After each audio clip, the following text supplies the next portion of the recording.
Welcome to A Song of Ice and Fire Symposium. My name is Nav, and my pronouns are they, them.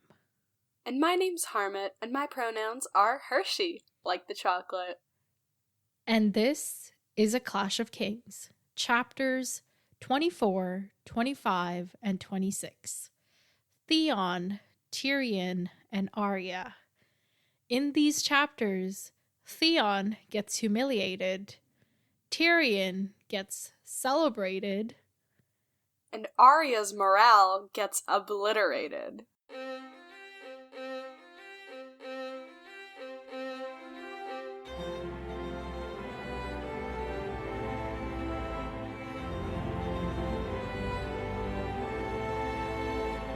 Welcome back to the podcast, everyone. We've got some exciting chapters ahead of us.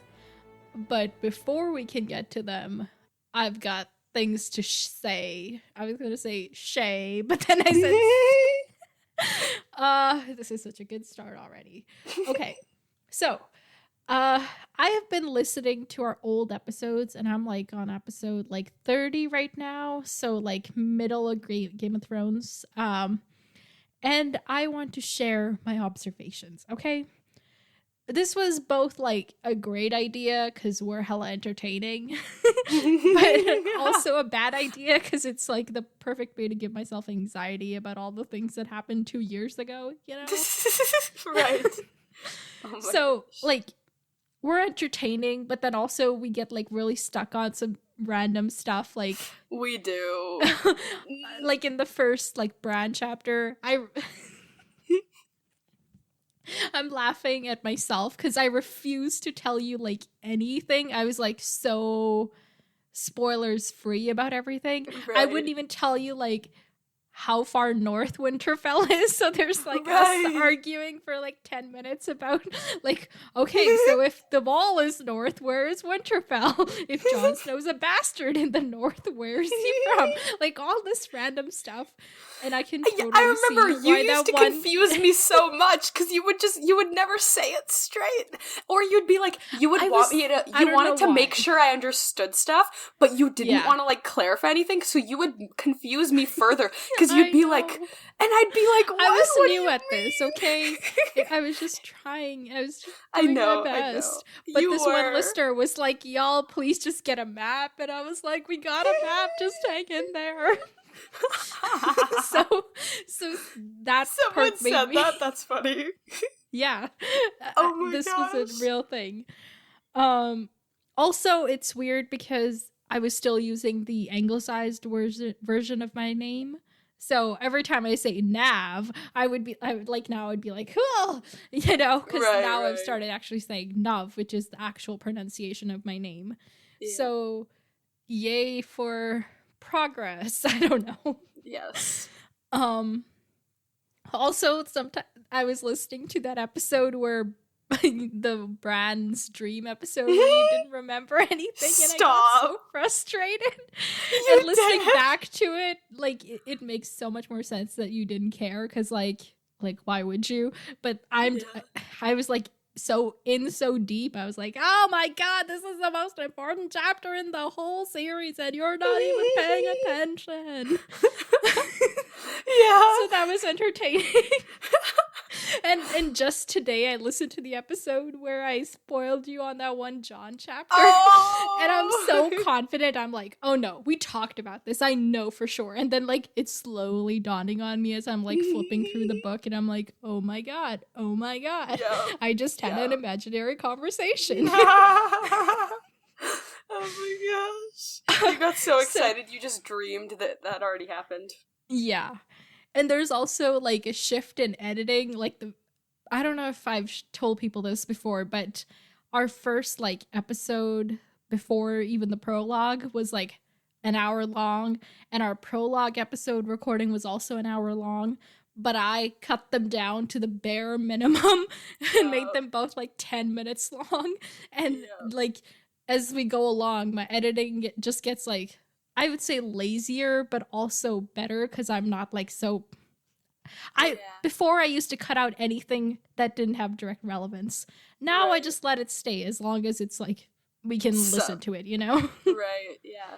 Have you gotten to anywhere I started editing, or are you not that far yet? No, not there yet. So some of those that you've edited, I have like never listened to those recordings, so that'll be interesting.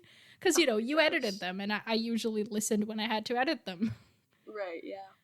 And just like the overall amount of time I used to spend per episode. Yeah. I like right now I was listening to like episode 30, and in that I'm saying, oh, I just put out our like 12th or 13th episode because I'm so behind on editing.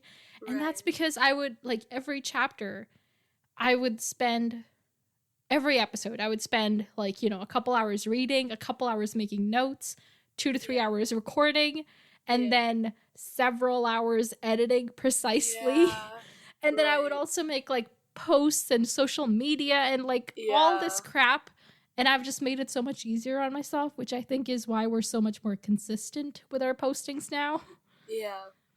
But yeah, it's a lot. Yeah.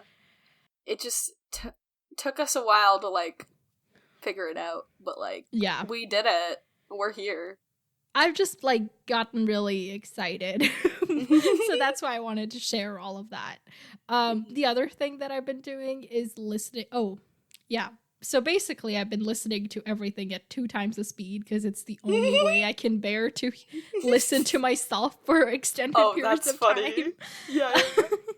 And I like obsess over every little thing. Like there was this one chapter where I said unapproving instead of disapproving, and I actually considered, like, while listening to it, going into, like, the show notes and, like, putting a little footnote, like, I know it's supposed to be disapproving. I don't know why I said unapproving. No. So that's what anxiety does to me, okay? Oh, my God. I didn't do it, but that's the thing. And every time I told you this earlier, but I have a hard time saying words, like, with a V versus a W. I'll say like, you know, like volleyball instead of volleyball. And it's tough listening back. Right. But it's also entertaining. Mm-hmm. You should definitely go back and listen to some of them because I feel like there's like so many details we covered that you don't remember anymore. No, like it's a legit thing. Like they'll come up. Yeah. There is so much I don't remember anymore. That's literally it stresses me out so much because it's like, it just like reading the episodes and then like recording and then editing already takes so much. Sorry, yeah, not reading the episodes. What am I saying? Like it just already takes so much time that it's like, okay, I think about this all the time. I'm like, would it be better if I like reviewed stuff? But then it's like, I wouldn't know like what's relevant to review, and I wouldn't want to like go you know what I mean? I think you'll enjoy listening to our Game of Thrones coverage because you'll now know some of the answers, right, and you'll be like, why didn't I think of that? right, that's true. Also at one point you're trying to say that you have a crackpot theory, but you keep saying you have a crackhead theory, which a crackhead is somebody who uses crack like the drugs. It's so funny. Why didn't you stop me? You just let me say that. I think I was just like, oh, so you have a crackpot theory, and then you just still kept saying crackhead, and at some point it just like stops being important enough, but it's so funny. Oh my gosh. Okay, my stomach hurts now from laughing. That's so embarrassing. See, I told you. This is why I wanted to say this on air, because I knew you would find it funny. Okay, I need to calm down. I broke. All right, deep breaths. Okay, let's not crack our heads. 10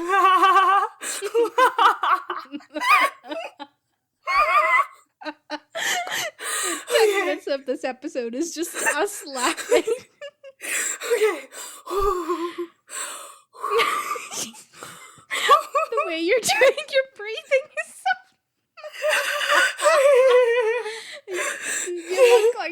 anybody that's in labor and they're trying to like regulate their breathing. Stop! You just made it worse. Okay. Calm down. Calm down. Okay. Oh my god. My laughter does this thing where I like if I laugh long enough, I just go silent. Right, yeah. Oh my gosh. I wish my laughter did that. It's like, it'll start hurting, and then somehow, like, because you know, like, your stomach and your diaphragm's like, what's going on? But, like, then I'll laugh harder after it starts hurting, and I'm like, why? Yeah, okay. Reining it back good. in. We are good. Okay, all the babies are born, we're good.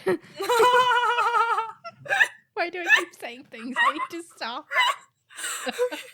It's not even that funny. I'm just like freaking out for no reason. We're just like in that zone now. Yeah. Okay. This makes for a cool. promising episode. Since you're editing, just keep all of that in, you know? Honestly, including my like old man coughing, wheezing, and all of that. Okay. All right. Last thing about the having re-listened to several episodes now. I've noticed that we use some ableist language, which I am not very proud of. Now, this is not like... It's words that have become so kind of entrenched in our speech that we don't realize that they're ableism, you know?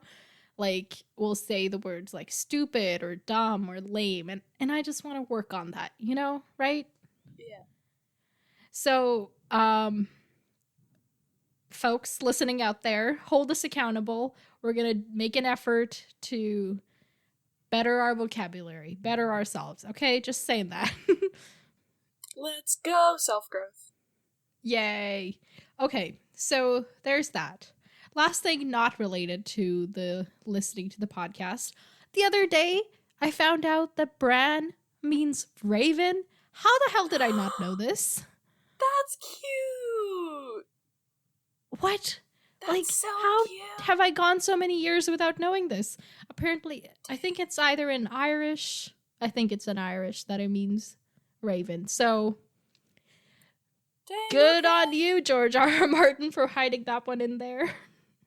Yeah. Okay, now that we... Remember? No. Speaking of, like, earlier episodes, remember when, like, the name of the chapter, the first chapter name was Bran, and I was like, Bran cereal? Cereal? Yeah. Because that's all I knew. Yeah. Well, if only you'd been an Irish speaker, you would have been like, Raven, and then I would have been like, oh my god.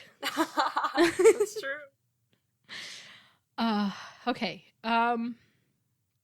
So, let's get into the chapters we're discussing now. Let's work on this recording. So, what did you think of these chapters? These chapters were fun. They were a trip. Right. They were a trip, but I enjoyed reading them. Except which one was your favorite? Once again, like, man, the Arya depressing chapters, we need to stop. Like, it's gonna get worse. Yeah. I don't like that. I'm sorry. But I enjoyed Theon's chapter. I loved that chapter. Oh right. my gosh, this lady has my heart. Right. And I love Asha. Tyrion's chapter was so like Theon's chapter was just like, yes. Oh my gosh, yes. And Tyrion's chapter was just like fun. Just because Tyrion it was just so full of like chewy bits, you know? Yeah. So and much to grab Tyrion's onto. And Tyrion's chapters are like Arya's literally a child, you know? And Arya, so when Arya's just like sad, that's what it is. But Tyrion's thoughts are so interesting, and the way he thinks about things, and like his constant planning, that I feel like if we had that type of chapter for Tyrion, it would just inherently be a little bit more interesting, just because he his neutral position is like this like really complicated thing. Right. Yeah, it's a bit more than that, but I know what you mean. Yeah. So Ready for the 30-second summaries? Yup. Am I? I don't know. Okay, we are ready. Let's go. Okay, so 3, 2, 1, Theon.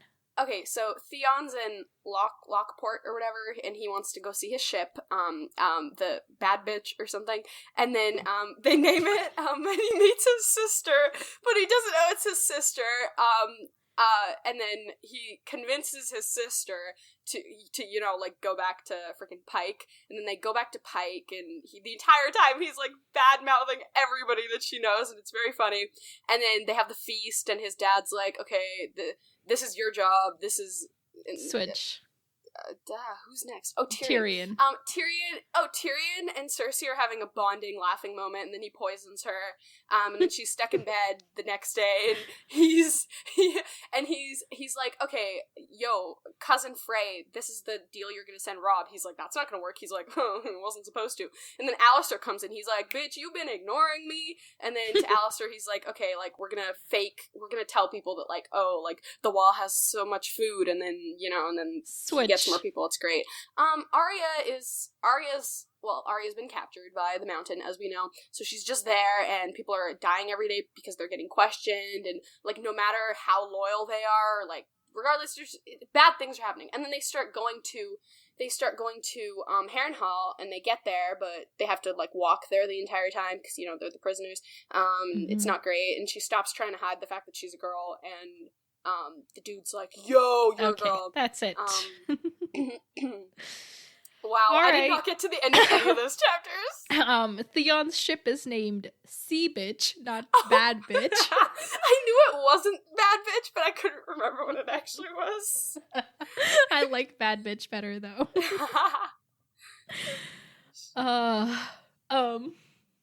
So, Theon's chapter. Yes. Did you figure out who Asha was before it's revealed, or no, did you have any I did inkling? not. I knew, like, I was like, she isn't who she's saying she is, but I wasn't, but I did not think it was his freaking sister. I was like, I was so tempted to, like, I had, like, an audible response when I read that part, and I forgot about the, like, recording my response thing, because that would have been the only, ever since we talked about that, this was the only thing that's happened since then, where I considered telling you to record it, but then it was like, I would obvious, be giving away, you know, it wouldn't, so. Yeah, but it was like, as soon as I like responded, and I was like, what? I had, like, an audible response, and then as soon as I responded, I was like, oh my gosh, I should have recorded that. But it's like, I realized after I'd already, you know, experienced it. Yeah, you either need to, like, record everything, but I think what I had said was you just write it down, like, right away, so you don't forget it. So you shared that with us. You didn't forget. So that's something. Yeah. But I was like, what? And then afterwards, because I remember during the chapter, I was like, wow, like, she's super social, and, like, I was, like, noting all these things that, like, could have led me there, but they just didn't. The clues are there, but the one thing I want to say before we, like, get into the chapter, the word Asha in Hindi, it means hope, right? Yeah. So Asha gives me Asha for Theon's chapters. I'm just saying, because, like, he's so unbearable, but then she comes along and it's just great. I love it. No, literally, it's amazing. Icon. Okay, so it starts with, she was undeniably a beauty, but your first is always beautiful, Theon thought. So, this sentence confused me. Like, it's just like a random throwaway, like, we're gonna begin a chapter sentence, right? Yeah. Isn't it just like his ship? Like, oh my god. Oh my god. Oh my god. Oh my god. Oh my god. You're blowing my mind right now. I have read this at least 4 times. Every single time I thought he was looking at another girl. Oh my god. At first I assumed it was a girl too, but then as soon as they started talking about the ship, I was like, what? No, because the reason he says your first is always beautiful, and I'm like, this is not the first person. If he hadn't said that, I would have definitely been like, okay, it's a girl. But then after he said that, as we got to the ship part, I was still thinking about the fact that he said that, because I was just still so confused. So I was like, oh, it's the ship. It can't be a girl. This dude's a fuckboy. I was just like, okay, this is a weird line. I don't like, because he never actually like says like, but oh my god, what would I would have just been out in the world believing the wrong thing if it weren't for you. Thank you. It's a ship. Oh, Nuv. What? Okay. Usually this happens the other way around. Usually this is a me thing. I'm telling you, like, I've come across this so many times. Like, every time. I think in the past I've just kind of, like, overlooked it, but I always thought it was a girl. I never... Yeah. Because, like, I know they, like, call their ship she and whatever, you know? Yeah. So, I never put it together. Wow. Okay. You start the summarizing. Okay, cool. So he's looking at the ship, and Asha, or I keep thinking of Osha. I keep thinking of Osha. This is why we're gonna like enunciate the A's and the O's. Right. It's Osha versus Asha. Right. Okay. So Asha comes behind him, and Asha's like, "Wow, like you like your ship?" And then at this point, Theon just, like, starts flirting with her, and he's like, oh my gosh, pretty much just, like, this part, especially now, it already made me uncomfortable reading it the first time, because it was just so weird, but then after knowing that they're siblings, it's like, I didn't think this part could get worse, and it did, after finding that out. So, they're just, like, having a moment, and he's just, like, we hate him, and he just shows who he is with, like, every single thing that he says. I just want to punch him. I'm like, why? Yeah. He's like, wow, like, she's so, like, oh my gosh, like, she's witty. Oh my gosh, I've never met a girl who's witty. Like, you're not like other girls. Like, he just has this annoying... he's just so annoying. Anyway, moving past his annoyingness, let's see if they actually talked about anything. Yeah, important. He's like, oh, I would love... for us to like do this, and she's like, oh, unfortunately I'm a woman wed and you a child, to which he's like, oh, perfect, that's exactly what I was looking for. I'm like, homie, what? Theon, which is what makes, like, later he's like sitting in his room after he's found out, and he's like replaying the conversation in his head, and he's just like cringing at himself. It's so great. As he should. Oh my gosh. But yeah, this is when we find out that he'd like come over from Pike to look at his ship, because he was like, wow, my ship. And so, you know, Asha is like, oh, I'm your dad's shipwright's wife, like, you know. He's like, wow, like, y'all did a good job on this ship. And then we find out that, like, he's never captained the ship, but he somehow just thinks that he's gonna be able to naturally do it, because this child is so egotistical. Because she's like, oh, you know, for somebody who knows how to handle a ship, this will be a great one. And he's like, oh, it's been a few years since I've sailed one, and to himself he thinks, and never captained one, if truth be told. So and they're like in their flirting. He's like, oh, I'll name my ship after you. And she, you know, at one point, Asha's like, oh, this one's a sea bitch. And that he's like, oh, there we go. Perfect name. Yay. Oh my gosh, yeah. And then he continues his, like, I'm trying to get in bed with you. He's just, very like, adamant. Advances, Yeah. And she's kind of leading him on, but also pushing him away. It's because, like, you know, her goal is to trick him so that she can figure out what he's about. Yeah. And she's working him for that, so. Yeah. What is it? And he's like, hey, come back to Pike with me. Right. And, like, as he's saying this, when he says come back to Piked with me, he's like thinking, oh my god, what's my dad gonna think? But then he's like, yeah, but what do I care what he thinks? This is my own business, not his. He can't say anything. And later on, his squire, when he looks for his squire, he's like, oh, I swear to God, if he's with one of them women, I am gonna beat him bloody. And like, there's like, oh, my sex life is nobody's business but mine, but to anybody else, I'm gonna... Yeah. So there's that Theon we love to hate. Yep. So she's like, okay, fine, I'll come with you. And Theon's like, great, you can ride with me. And they're walking down the dock, and he's noticing that all the people are, you know, respectfully, like, acknowledging him, and he's like, oh, finally they've learned.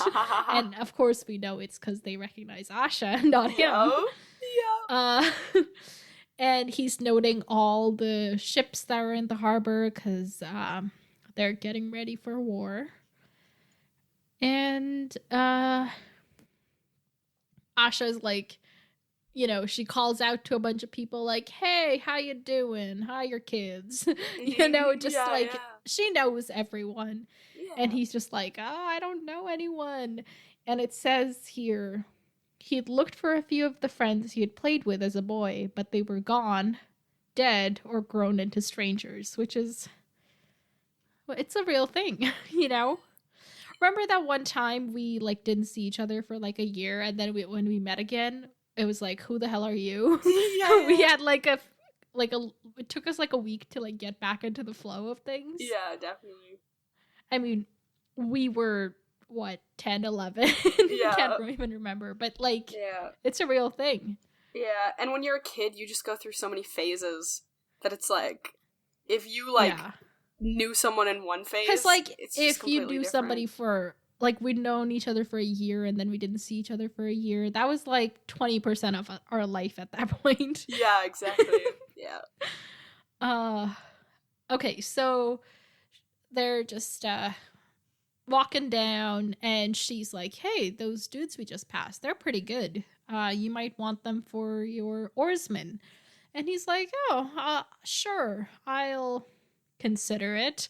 He thinks to himself like, oh, women like to think that I want their wisdom. So but meanwhile she's like giving him actual good advice. She's like, strength's not the only thing that's important. They all need to be in sync, you know? So people who have rowed together. You can't just put, like, it's like the same thing in, like, any sport. You can't just put the best players. You need, like, the best people who can work together, like... Yeah. But Homie does not get that at all. Nope. So then they pass the Mirham, which is the ship that Theon came over on.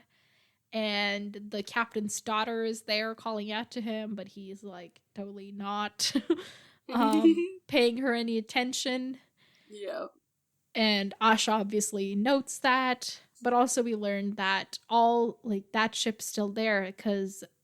Balon Greyjoy has forbidden any ships from leaving because he doesn't want the word of the war to get around. Yeah, we get to the inn, and this is when the thing you pointed out, he's like, he better not be with a girl right now, like, bruh.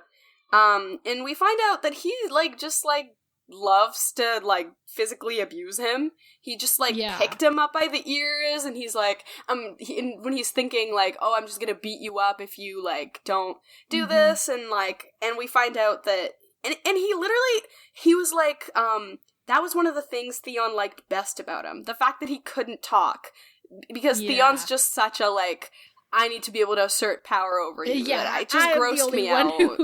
Whose voice I'm interested in here. Yeah, like So I was Wex, like, you need to stop. Squire has a speech impediment, can't talk, and he's like one of the baseborn sons of Lord Botley's half brothers. Like he's just like some kid, right? Yeah. And he became Theon's squire as part of the deal for buying Theon's horse. So yeah, and his horse is apparently pretty cool. I don't know if I would say cool. It's just like big and angry.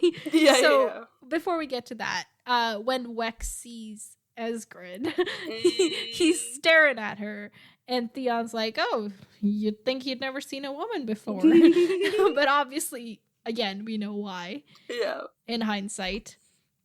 So that's when they get to the horse, and Asha calls it a hell horse because it's just so big and crazy. A stallion with a temper as black as his hide. The animal had fire in his eyes. When he'd met his new owner, he had pulled back his lips and tried to bite off his face. Love that. And Theon's named him Smiler because like Theon is always like smiling at random things and people call him Smiler, so he's calling his horse Smiler. I don't know. Yeah. So then once again, this part, thinking back at the fact that they're siblings, like he keeps trying to like grab her breasts and she keeps like pushing him away, you know, as she should. And he just, like, keeps making advances, and then sometimes he's like, okay, I'll stop for a bit and just, like, talk to her. So he stops, like, being annoying, and he's like, oh, like, I'm just gonna tell her about everything that I've done, because I'm so cool. So he's, like, telling her about, just everything that happened in the Whispering Wood and all that. Yeah, and she's like, oh, hey, will your dad like me? And he's like, oh, why should he like you? Why should he welcome you? He barely welcomed me, his own heir. And she's like, are you though? She's like, oh, like I thought you had uncles and brothers and, you know, maybe a sister. Like, yeah. Wonder who that could be. And he's like, yo, this part, oh my gosh, he really couldn't have just kept his mouth shut. He's like, oh, like, my brothers are dead, and, like, I'm just gonna, like, marry my sister off, but, like, it'll be so hard to marry her, because she's, like, not girly, and, like, I remember her, she was so ugly, like, trust. A nose like a vulture's beak. A ripe crop of pimples, and no more chest than a boy. Yeah. Like, bruh, you need to calm down. And then later she's like, when he finds out, she's like, oh, the breasts came when the pimples left, but I kept the beak. Yeah, that was funny. That was, I love her. I love her. Oh my gosh, yeah. So then Asha's kind of like, oh yeah, for sure, marry off your sister, but like, what are we gonna do about the uncles? And he's like, oh, like, you know, and then at this point, he's kind of like, he has, like, this moment of genuine worry, because, like, you know, just, I mean, these are the people who are, like... It's not uncommon for uncles to overtake their nephews and kill them in the process, but he's like, oh, that's for weak nephews. I'm not weak, right? Right? Pretty much. And he's like, okay, Aaron just drinks, okay? And he's just like, no, not that he drinks. He's drunk on seawater and sanctity, because remember, he's the priest. Who's the one that, like, actually drinks? Victarion. Oh, okay, right, okay, yeah. So he's just like, oh my gosh, my god. And she's like, oh, you don't believe in God? Does it say that he likes to drink? I swear there's one of them that was, like, drunk at the, like, meeting or something. I guess we'll see if we get there. Yeah, probably Victarion, but Aaron is drunk on religion. Right. Yeah, so he's like, oh, yeah. I'll just, like, you know, make pious noises and he'll give me no trouble. And Victarion is a great grey bullock, strong and tireless and dutiful, but not like to win any races. And, you know, he doesn't have the wits or the ambition to plot betrayal, so there's that. Apparently. And then Euron, Crow-Eye, he's called. He has not been seen on the islands for 2 years. So... For all we know, he could be dead. Yeah, okay. And Asha's like, yeah, he's probably dead, but even if he isn't, he's been gone. He's a stranger. Nobody will want him. And then Theon's like, yeah. And then he's like, I've been gone for 10 years. Yeah. Am I a stranger? Oh my like, gosh, she's like jabbing at him and he doesn't even get it. Yeah, definitely. Oh my gosh. Okay, wait, this part, I was kind of confused, because when he, like, mentions, Euron, he's like, Lord Balin's eldest brother had never given up the old way. Like, what does Remember, that mean? we heard about the old way where they would, like, reave and rape and take women as salt wives and, Oh, you know, so like... he's, like, off doing that. Yeah. Okay. It's, hold on. His Silence, his ship called Silence, with its black sails and dark red hull, was infamous in every port from Ibn to Ashai, it was said. Mm-hmm. So, that's... Oh my gosh. Yeah. Damn, we hate that. Oh my gosh. Wait, where's Dany? I know we haven't thought about Dany in, like... She was heading to...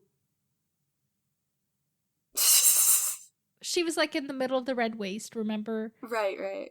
And they found this, like, abandoned village, and then these 3 people from Tarth came over and were like, we come seeking dragons. Right, okay, yeah. Okay. But yeah, so, like you said, she's just like, jabbing him, and he's like, what? What's going on? And then... he's like, oh, I'll come hang out with you after my dad goes to bed. And she's like, oh, it's so sad when a great man grows old. And he's like, oh, he's not great. I'm great. He's the father of a great man. Oh my gosh. This man. And he's like, only a fool humbles himself when the world is so full of men eager to do that job for him. This was actually, like, one of his wiser things, honestly. Yeah, compared to everything else he said. But in the context, I was like, dude, you are full of yourself. Like, this... Oh, yeah, for sure. Said by somebody, like, if somebody else said this in a different context, I would be like, ooh, yeah. Like, because the thing itself is good. But just the way he used it, I was like, no. Yeah, no, of course. I don't like it. Yeah. And she's and like... then he talks about his mother, and she's, like, asking, hey, you're gonna visit her? And he's like, oh, no, I don't got... Who's got time for that, you know? Basically. And so his mother is off on Harlaw with her sister. We heard about this from Aaron, I think, at some point. That his mother's, like, in Harlaw with his sister. Okay. And Harlaw is one of the other Iron Islands. Right. And, yeah. Oh, yeah, and she's like, hey, tell me about the Wolf King and the Golden Lions he fights. And he's like, you know, just really telling her everything. Yeah. Some of the things he said astonished even him. She's so easy to talk to. Oh my gosh. And he's basically telling her everything she wants to know, and then they get to Pike. Mm-hmm. And as soon as they get there, all these hounds surround them, and he's like trying to tell them to go away, but they're wrestling with Asha. Yeah. And she's having fun. And then a stableman comes up on them and is like, hey, Lady Asha, I didn't know you were back. Oh and my Theon's gosh. just, all he could do was stand and gape at her. Asha, no, she cannot be Asha. Oh my gosh. This was like, iconic. Why didn't you tell me? And she tells him that I wanted to see who you were first, and I did. Love it. Yeah. Love it. Oh my gosh. And his squire is smirking at him. And he, of course, gives him a slap. But, like, his squire is probably still grinning at him because he just made such a fool of himself. Yeah, exactly. Okay, but, like, I have a question. He's been here for a bit, right? So he hasn't even, like, met his sister yet? Because she was off. Remember, like, gathering troops or doing things? So, like... Right. He's been there for a few weeks, and she's just been sailing around doing things. Okay, I guess that's fair, yeah. So, right? Right, yeah, that makes sense, but, like, So she, like, just got back, and she hadn't even, like, gotten home yet, for sure. And then... Yeah, she was, like, on the island, but she decided to, like, sleep the night before she went up to the castle, so... Okay, that makes sense, yeah. Yeah.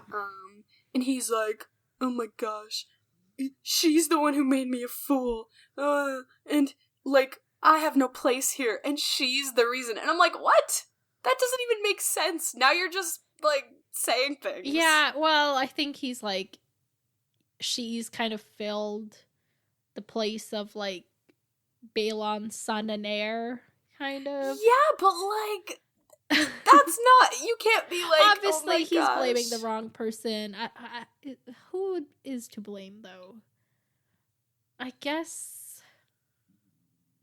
I don't know. Okay.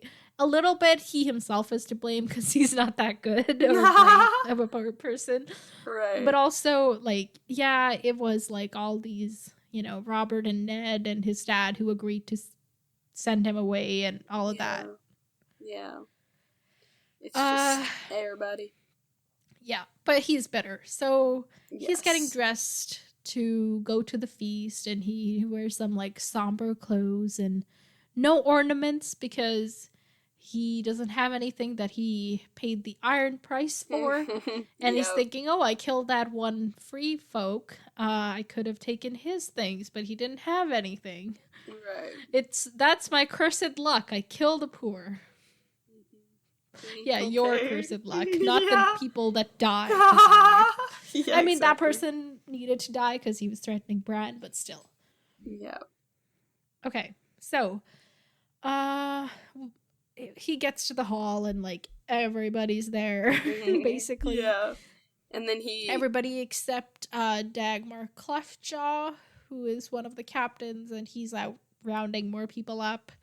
Yeah. And there's people doing the finger dance. Yeah. So it's this game where you're dancing, but while dancing, you throw this axe between each other and try to catch it or skip over it without missing a step.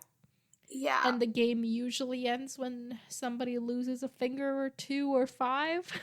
Yeah, yeah. These people need to calm down. Oh my gosh. But yeah, so that's the Iron Islands for you. Yeah. His dad's sitting up on the dais with his brothers, and Asha is sitting on his right-hand side in Theon's place, another way in which she has taken over his, spot. Yeah. And he gets over there, sits next to her, and is like, hey, you're in my place. And she turns to him and is like, brother, surely you're mistaken. Your place is at Winterfell. Now, this was, like, the one and only time I felt bad for him. Yeah. Because he can't, like, catch a break. Like, yeah. Every single person is, like, he's an outsider in Winterfell. Yeah. He's an outsider in the Iron Islands. Yeah. Yeah, that sucks. I get it. Yeah. I will give him this one thing. Oh my gosh. So, they are feasting, and she's like, hey, you drinking wine or ale? Or is it still a taste of my mother's milk you thirst for? Oh my gosh. And Theon drinks wine. Asha turns away and bangs on the table, shouting for ale. So it's like another thing, like, he's a wine drinker with, like, them Greenland folk. Yeah. Right. We drink ale over here in the Vikings. Yeah. Because they're basically the Vikings. Yeah. What? Vikings. I did it again. I did a W instead of a V. Damn it. Gosh. It's okay. I need to let it go. Let it go. It's just who I am. Yeah, so he's like, hey, why did you lie to me? And she's like, oh, I didn't lie to you. I do like to be on top. And I do have a husband and a son. Here they are. So, oh my gosh, this was really cool. She, like, shouts to the dude playing the finger dance, and he throws her the axe. Asha snatched the axe from the air and slammed it down into the table, splitting his trencher in two and splattering his mantle with drippings. There's my lord husband. His sister reached down inside her gown and drew a dirk from between her breasts. And here's my sweet suckling babe. Yes! Oh, she's so cool. Gosh, she is! Oh my gosh, yes. She's so cool for school. Yeah. And everyone's, like, laughing at him, and, like, everyone's like, oh my gosh, and except Theon, and he's, like, pretending to laugh, or just, like, kinda... we shall see who is laughing when all this is done. Mm-hmm. Bitch. Bad bitch. See bitch. Oh my gosh, yeah. And Asha's like, you know, like, I did give you good advice about the crew thing. Like, if you'd cared to learn anything about Sigrun, like, you would have known that that's literally not lying. True. Yeah. Yeah. And, exactly. Like, and you're here 10 and, years a wolf, and you land here and think to prince about the islands, but you know nothing and no one. Why should men fight and die for you? Yeah. And Theon's like, I'm their lawful prince. And she's like, yeah, according to the Greenlands, but we make our own laws here, or have you forgotten? Yeah. And he's like, this sucks. I hate it. Mm-hmm. And it does suck. And he should hate it, but also I can't feel too bad for him. Yeah.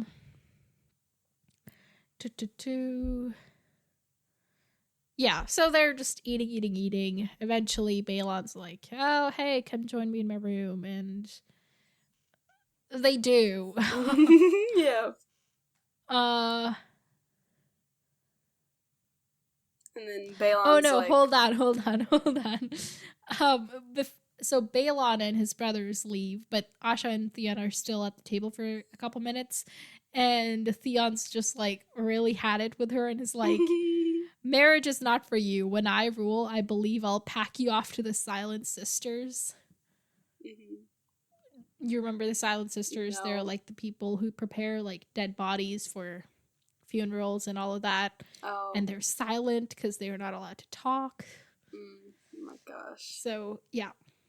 And then Theon goes and catches up with his dad, but on his way he has to cross the rope bridge, and he's a little drunk and loopy and just not great. So he grips the rope tightly as he walks across the bridge, pretending that it's Asha's neck he's clutching. Oh my gosh. This made me laugh. I'm like, of course you would.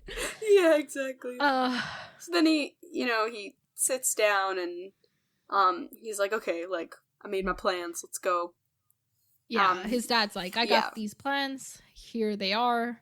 Theon, you're going to take 8 long ships. And Theon's like, 8? What am I going to do with 8 ships? Oh my gosh. And his job is to harry the stony shore, raid the villages, and sink any ships that they meet. And Aaron, the priest, and Dagmar Cleftjaw are going to go with him on this endeavor. Mm-hmm. And he's like, wow. And Theon's not happy because, like, he can barely deal with Damphair. Mm-hmm. We should just call him Damphair. He's much more memorable than Aaron, you know? Yeah, that's true.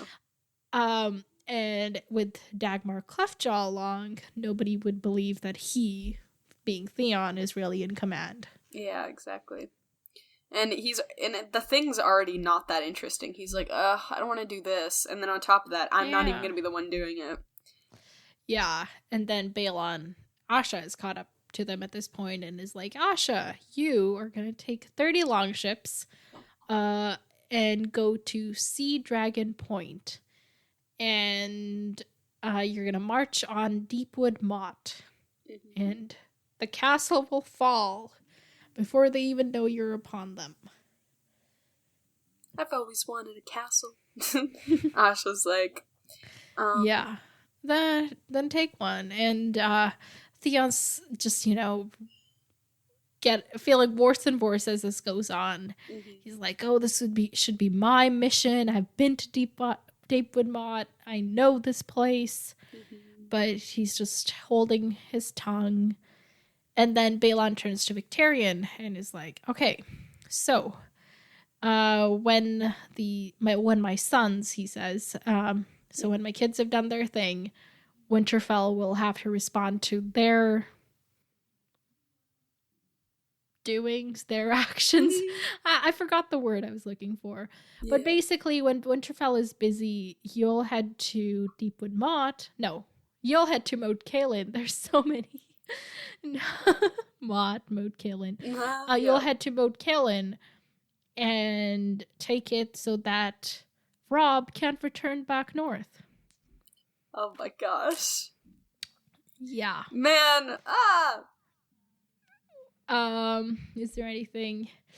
Yeah, basically that's Theon tries to protest. He's like, we should consider blah blah blah, and his dad's like, shut up. And then they head back, and Theon is like barely able to stand as he's trying to cross the bridge, and Asha helps him and he's like, hey, I liked you better when you were Ysgrid, and she laughs and says, I liked you better when you were 9. Fair. Yeah. Okay, so that's the end of that chapter. What do you think of this plan of theirs? I don't like this plan, because Winterfell... You think it's a good plan, that's why you don't like it? Yeah. Like, you think it'll work? I don't know if it'll... I mean, there's, like... We've talked about this before, like, Winterfell is, like, completely undefended right now. So it's hard to imagine, like, a way in which the plan won't, like, work. But then at the same time, like, we've heard about how, like, Robb's losing people because they're going back to, like, they're going back to their places, right? So could that do anything, I wonder? Sorry, say that again? Like, Robb's losing people, right? Because they've been there for so long. That's why Robb's like, I'm gonna march because I'm losing people by the day. So it's like, but would that even make a difference? Because that's only a few of the people. Oh, okay. So you think the people that Robb's losing will be in the north to defend? That's what you're thinking? Could they be? I'm wondering, like, could they be? I think the people that Robb is losing are actually mostly the River Lords, because they're closer to there, and also, the Riverlands is where all the attacks have been so far. Right. Right. That's why he's losing them, because they're worried about the attacks and their actual lands. Yeah. Right. So I don't think any of the Northern Lords have left. Okay, yeah. So Winterfell is completely undefended, and all the North is pretty much undefended. So yeah. I think the only way I see their plan not working is, I mean, because Theon does not like this plan. So Theon might like betray his dad in some way. Yeah, and earlier, like before I don't know, at some point earlier in the chapter, he's thinking to himself, like, I'll listen to my dad's plan, and if I don't like it, I'll make my own plan. So that I might see, but then I'm kind of conflicted, because Theon doesn't just want to be, like, Robb's bestie and, like, his, like, maybe work up to his, like, second or third in command, you know what I mean? Like, he wants to be the person. So I feel like because of that, he wouldn't want to, like... So he's not gonna, like, help out Robb. Yeah, I don't think... Because at first I was like, okay, I don't think this plan is gonna work, because I think, like, maybe he still feels some sort of allegiance to Robb, and he might be like... Because he doesn't like his dad's plan, so he might be like, okay, I'm gonna be on Robb's side now. But then I was like, that doesn't make sense, because, like, the only way he can be the one in power now is if he, like, goes along with this plan, and then tries to, like, work himself up above Asha in his dad's eyes. Or, like, something. So he's still gonna, like, be on his dad's side, but is, like, he's gonna modify the plan? Like, what are you saying? What is he gonna change? I don't think he's gonna change anything. I was just he's just gonna go along with it. Yeah, I think he's gonna go along with it. However bitter he is, he's just still gonna go along with what I was trying to explain is, like, I was considering the possibility of him betraying them and, like, sending a letter to Robb or something. Right, but then I was like, make sense. But then I was like, no, I think he'll just have to go with it. I think maybe, I think he'll just have to go with it. All right. So you think they'll be successful? Okay, let's go one at a time. Will Theon be successful in, like, raiding the shores? Yeah. Will Asha be able to capture Deepwood Motte? Yeah. And will Victarion be able to capture Moat Cailin? Yeah. Okay. And so Robb will be cut off from the north. Yep. What do you think he'll do when he hears of this? I mean, he can't do anything. Because he'll be cut off, and from what we discussed last time, he's gonna go even further away from the north.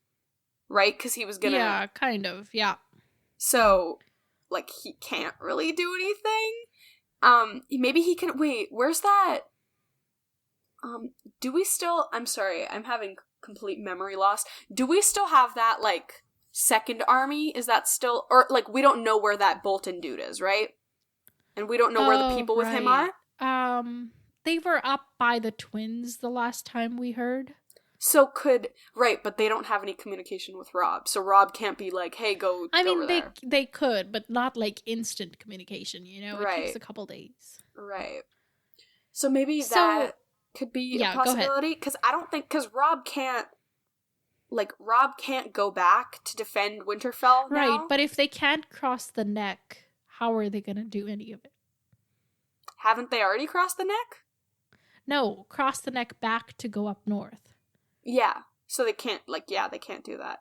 Oh, you're saying, how would the Bolton thing even do anything if they can't cross the neck? Yeah. Oh, okay, right. Yeah, that's true. So they really can't do anything.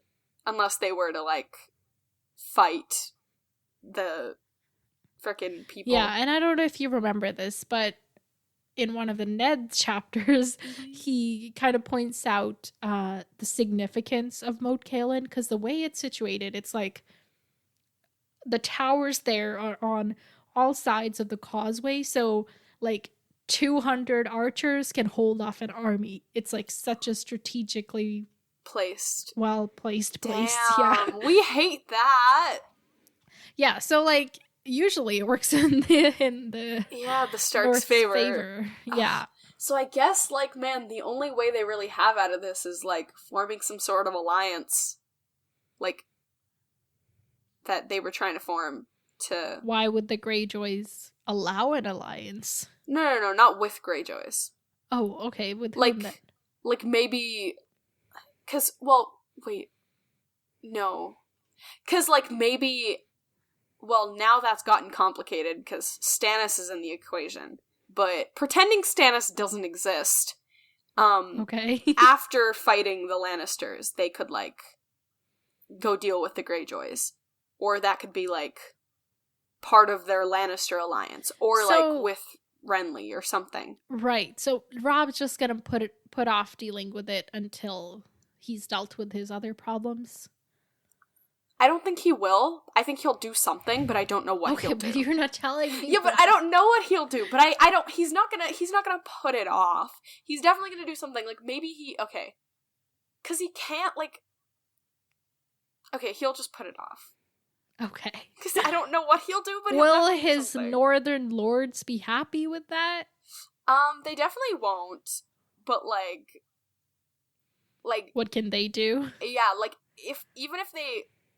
They're screwed either way. Okay, fine. They drop the entire mission and they go back to, help the North. That's not gonna do anything, because now you have the enemies from the South literally following you. And then it's not you're even, they might not even be able to... And they could get stuck between the Moat Cailin and their southern enemies, and then just... And they might not even be able to do anything about... Like you said, if 200 archers can hold off an entire army... And their army's dwindling too. And in that case, they'd be going farther north. In short, this is one of those things. We're stuck on a point. Yeah. So, in short, it's all screwed. a mess. Bad news for the Starks. They're Got screwed. It. Okay. So Robb's down south, but what's his name? Bran, Rickon, they're up in Winterfell. How are they going to be impacted by this? They're gonna probably they're probably gonna just avoid. I mean, they're gonna hear about it, and they're gonna hear the people making plans and stuff. They're gonna be what can we do, you know? But I don't think they're gonna okay. They're not gonna have to go fight. You know what I mean? Okay, all right. Okay, you're not giving me... and I'm, like, getting so sleepy. Let's move on. Okay, Tyrion, we really need to get through this. Okay, let me summarize. And I'm gonna go quick and just pause me when you have thoughts, okay? Okay. So Tyrion's rolling up to Cersei's chamber, and you know he hears somebody singing, and they're having a little nice night. And he goes in, and Lancel's the one singing, and he's a handsome young man, child of 16, so he's like really arrogant. And now he's a knight, so he's just like unbearable. He's a Lannister. Exactly. And he's like, hey, I gotta talk to you, Cersei. And Cersei's like, I hope it's not about those begging brothers, because I'm not letting them go. So we find out that Cersei kind of rounded up all the people who were preaching against her and the whole, like, Joffrey is an incest baby, and put them in the dungeons. And Tyrion isn't happy about it, but he's like, pick your battles, Yeah. We can deal with this later. So he's like, okay, it's not that. We gotta talk, get these people out. They leave. So Tyrion sits down on her bed and is like, hey, is this the bed where Robert died? I'm surprised you kept it. And Cersei's like, oh, of course I kept it. It gives me sweet dreams. Oh my gosh. Which, a little, like, it's a little weird, but also I understand because he was so terrible to her. Yeah. And Tyrion's also, like, he's in a good mood because, like, his chain is coming along. Yeah. And he just got some good news that he's about to share with her. It's going great for him. She's like, why are you sitting there grinning like a Harvest Day pumpkin? And I was like, Harvest Day pumpkin? Is she talking about like a jack-o'-lantern? Because you carve the faces? Like, oh my gosh. Why would a Harvest Day pumpkin be grinning, you know? Yeah. Do they have carved pumpkins? Is that a thing in Westeros? Maybe. Oh right? Gosh, yeah. Maybe Okay, it's like because anyway. the Harvest Day pumpkin will be like about to burst, so maybe he's like, he looks, you know, when someone looks so happy that you're like, oh my gosh, you look like you're about to burst, like that's a maybe. And like really like old pumpkins kind of get wrinkly, so maybe it looks like this. I don't know I was like, jack-o'-lanterns, of course. Yeah. Okay, so he's like, okay, so Stannis has sailed from Dragonstone, and she's just like really like worked up about it. She's like, what, you're just sitting here doing nothing, what? And he's like, he just can't hold his laughter. And he's like, hang on. He hasn't sailed against us. He's laid siege to Storm's End, and Renly is riding to meet him. So this is news to us because we didn't know what Renly was going to do. Yeah. Looks like he's going to confront Stannis. Yep. And Cersei like is like, wait, what? They're fighting each other? What? And she's so happy. She pulls him off the bed, whirls him around, gives him a hug. It's like a whole like new person, you know? Yeah. She's like, I'm starting to think Robert was the clever one. I mean, she has a point, man. They're dumb. Yeah, but then she's like, hang on, but what if they, like, come to an agreement of some sort? And Tyrion's like, they won't. They're too different and yet too much alike. Neither could never stomach the other. Yeah. So that's Tyrion's take on that situation. Mm-hmm. And it was just like, happy, happy, happy. And he's like, let's drink to celebrate. Yeah, he's like, oh, let me pour you some Arbor Red. And he just like sprinkles a little something something in her cup and hands it to her. Now, I remember reading this one theory about wine in this world. Yeah. And the way George R. R. Martin uses it. And somebody posited that every time somebody drinks Arbor Red, it's like there's a plot to like either kill or incapacitate them in some way. Oh. So the 3 like instances that we've had so far, I think, remember that assassination attempt on Daenerys when the wine merchant was like, "Oh, drink this one." Oh yeah. That he was giving her Arbor Red. Yeah. And then when Tyrion got Janos Slint drunk to send him to the wall, he was drinking Arbor Red, and now he's giving her Cersei Arbor Red. Oh my gosh. So, interesting theory. Damn. Right? Yeah. I can totally see George R. R. Martin doing that, because his whole thing is about details. Right. There's so many stupid details that, like, come back. Oh my gosh. Damn. Yeah. It's almost to a point, like, where if you're not, like, obsessing over the details, you're gonna miss so much. Right, yeah. Like, you're gonna miss whole plot points. You won't understand what's happening. Yeah. So, that's why. Anyway, so he sprinkles a little thing, hands it to her. They cheers to Renly and to Stannis. Mm-hmm. May they battle long and hard, and the others take them both. Oh my gosh. And Tyrion's thinking to himself, like, hey, is this the Cersei that Jaime sees? Like, she's, like, such a different person. Yeah. He felt almost sorry for poisoning her. Yeah.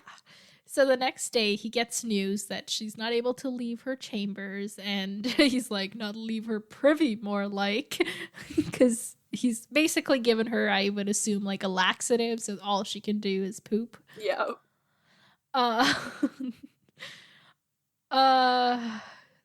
This is like such a... So this was what the thing he took from Pycelle was. Yeah. Oh my gosh. Yeah, you didn't put that together. Me saying it was truth serum. Could have been. Oh my gosh. So basically, he's disposed of her for the day. He's given Joffrey a new crossbow with like 3 corals or whatever. And so Joffrey is, off doing sadist psychopath things with that. Yeah. And Tyrion has the court all to himself. So he goes on up and sits on the Iron Throne, and he loves, like, having that power. It's great. And he's looking around, noticing people. Sansa looks pale as milk, because, of course. And he mentions his cousin Tyrick, who recently got married to a baby, Lady... What was her name? Irmisande? Yeah. I can't remember. So I can't...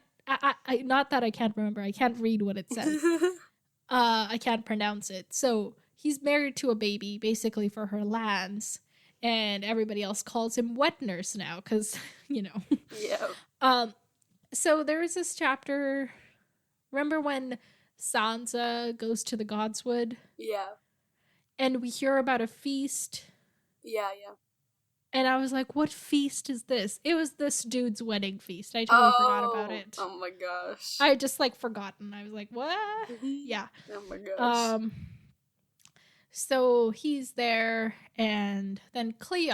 Oh, wait. Okay, so... Words. I'm having so much trouble functioning right now. It's like I need to press the restart button on my computer. Does not compute. So while he's looking around, like, having this power trip, he's like, I wish Shay were here, so she could see how cool I am. But I wanted to note that.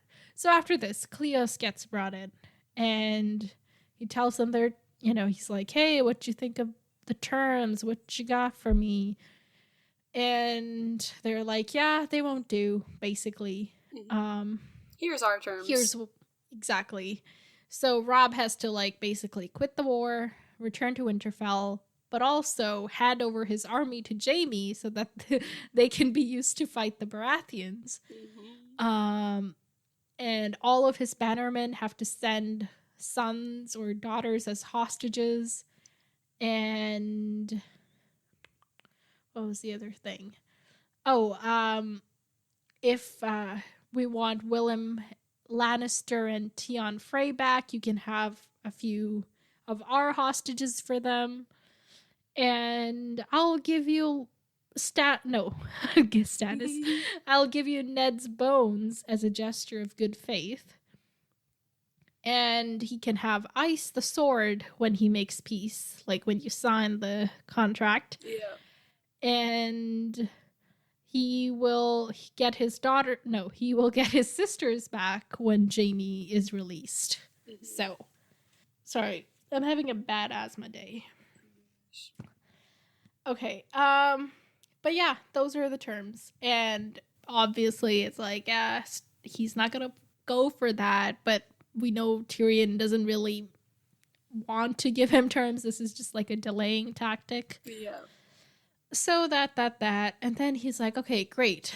Valar, who's a Lannister guard captain, he's like, hey, come over here, dude. The Stark men that Robb sent can protect Ned's bones and take them back to Riverrun, but a Lannister like Sir Cleo should have a Lannister escort. So why don't you go escort him back to Riverrun and take all of the other Lannisters with you? Yeah, to protect this one guy who's not even a full Lannister. Yeah, so Pycelle's like, whoa, oh my gosh, that was the perfect Pycelle impression. Right? Oh my gosh. And Tyrion's like, yeah, no. The queen can be protected by the Kingsguard and the City Watch. Sorry, I just realized I just all the way through Pycelle's thing, but basically he's like, but the queen needs protection.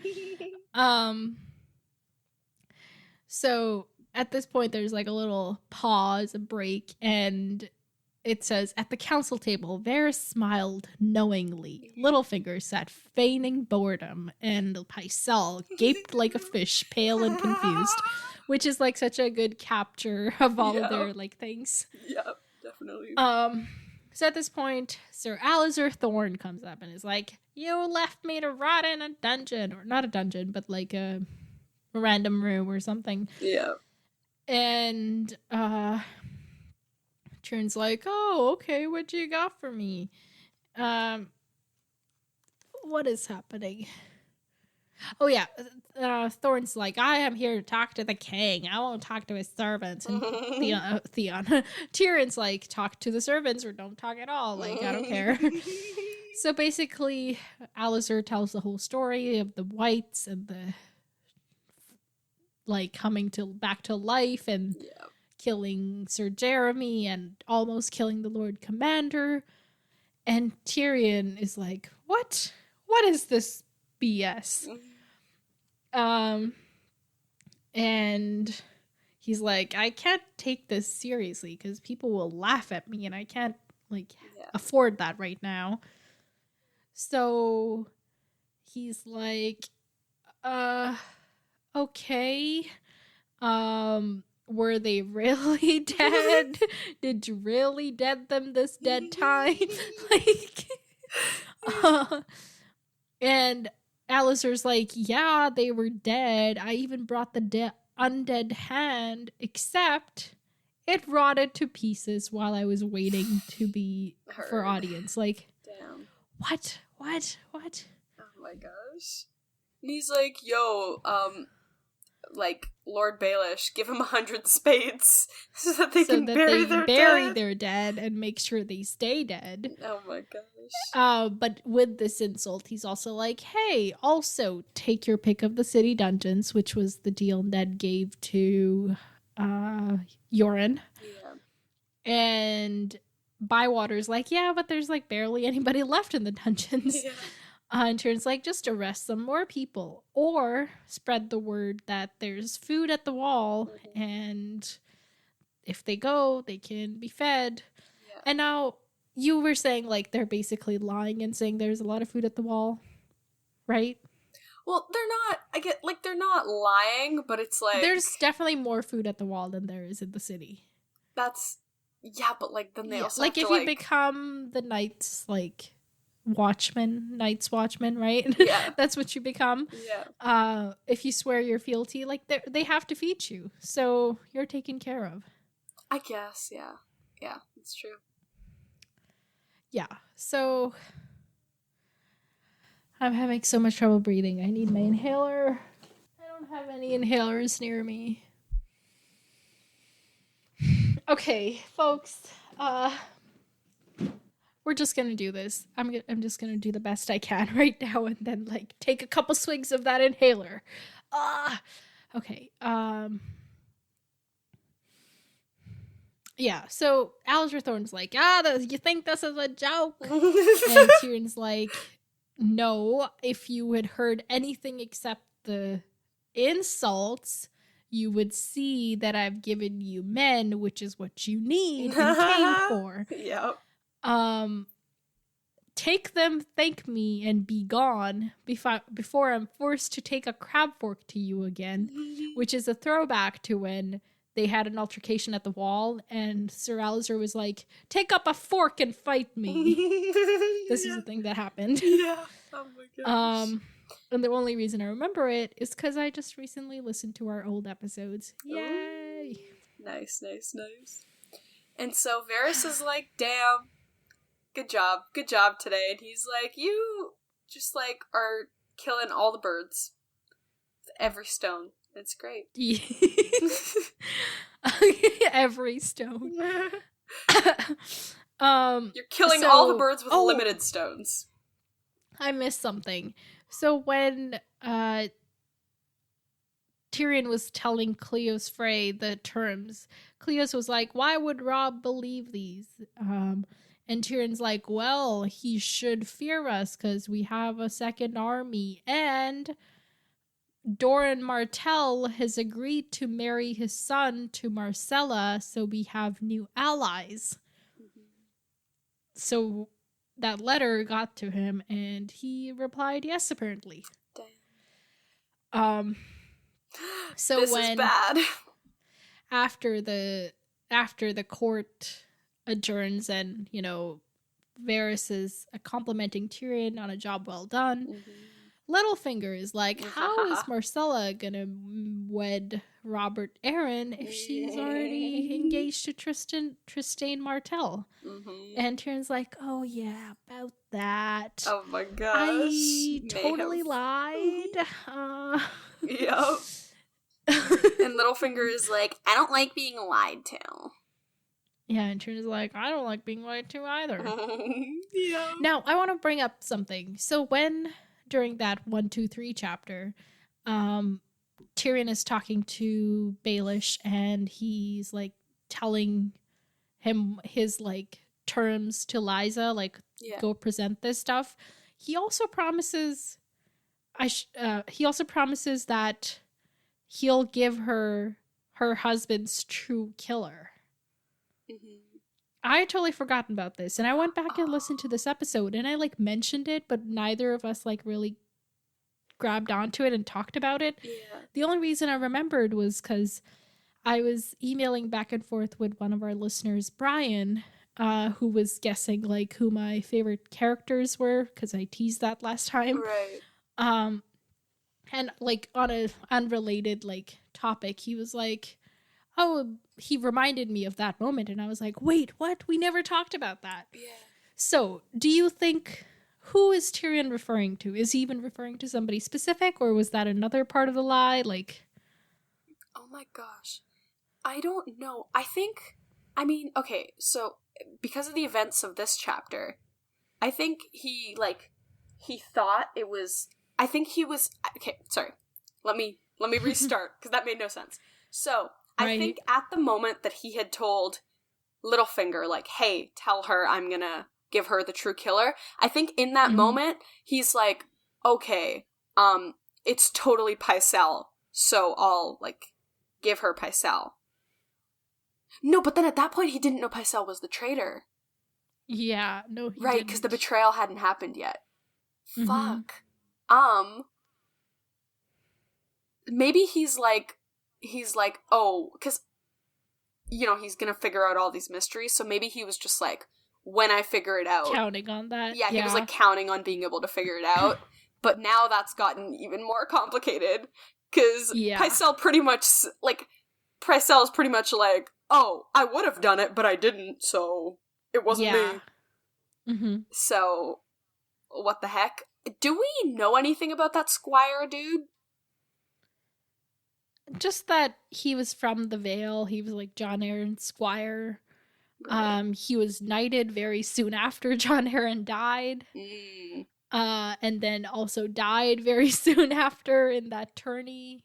Oh. Killed by the Mountain. Oh. Was that one of the guys that Ned had questioned? Ned personally hadn't gone to him. He had sent Jory, I think.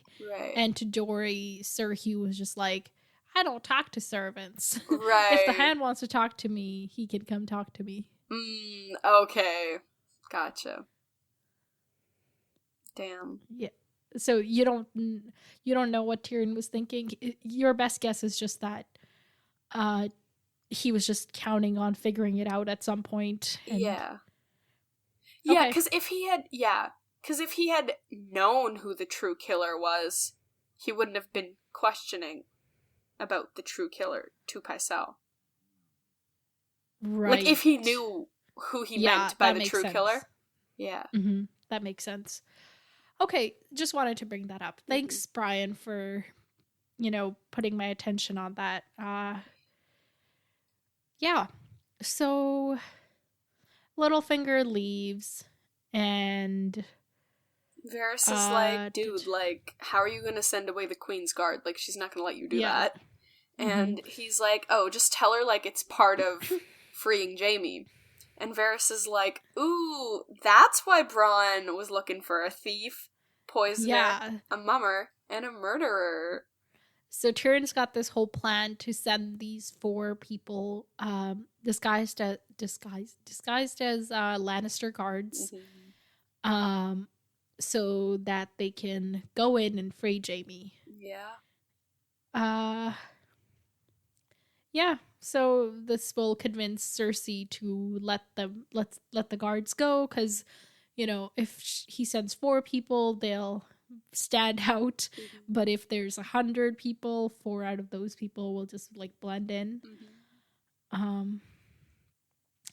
And that's the end of that. So later that day, he is having dinner, I think, and he's like, hey, Timett, we got a thing to do at midnight. Shagga, make sure your axe is sharp.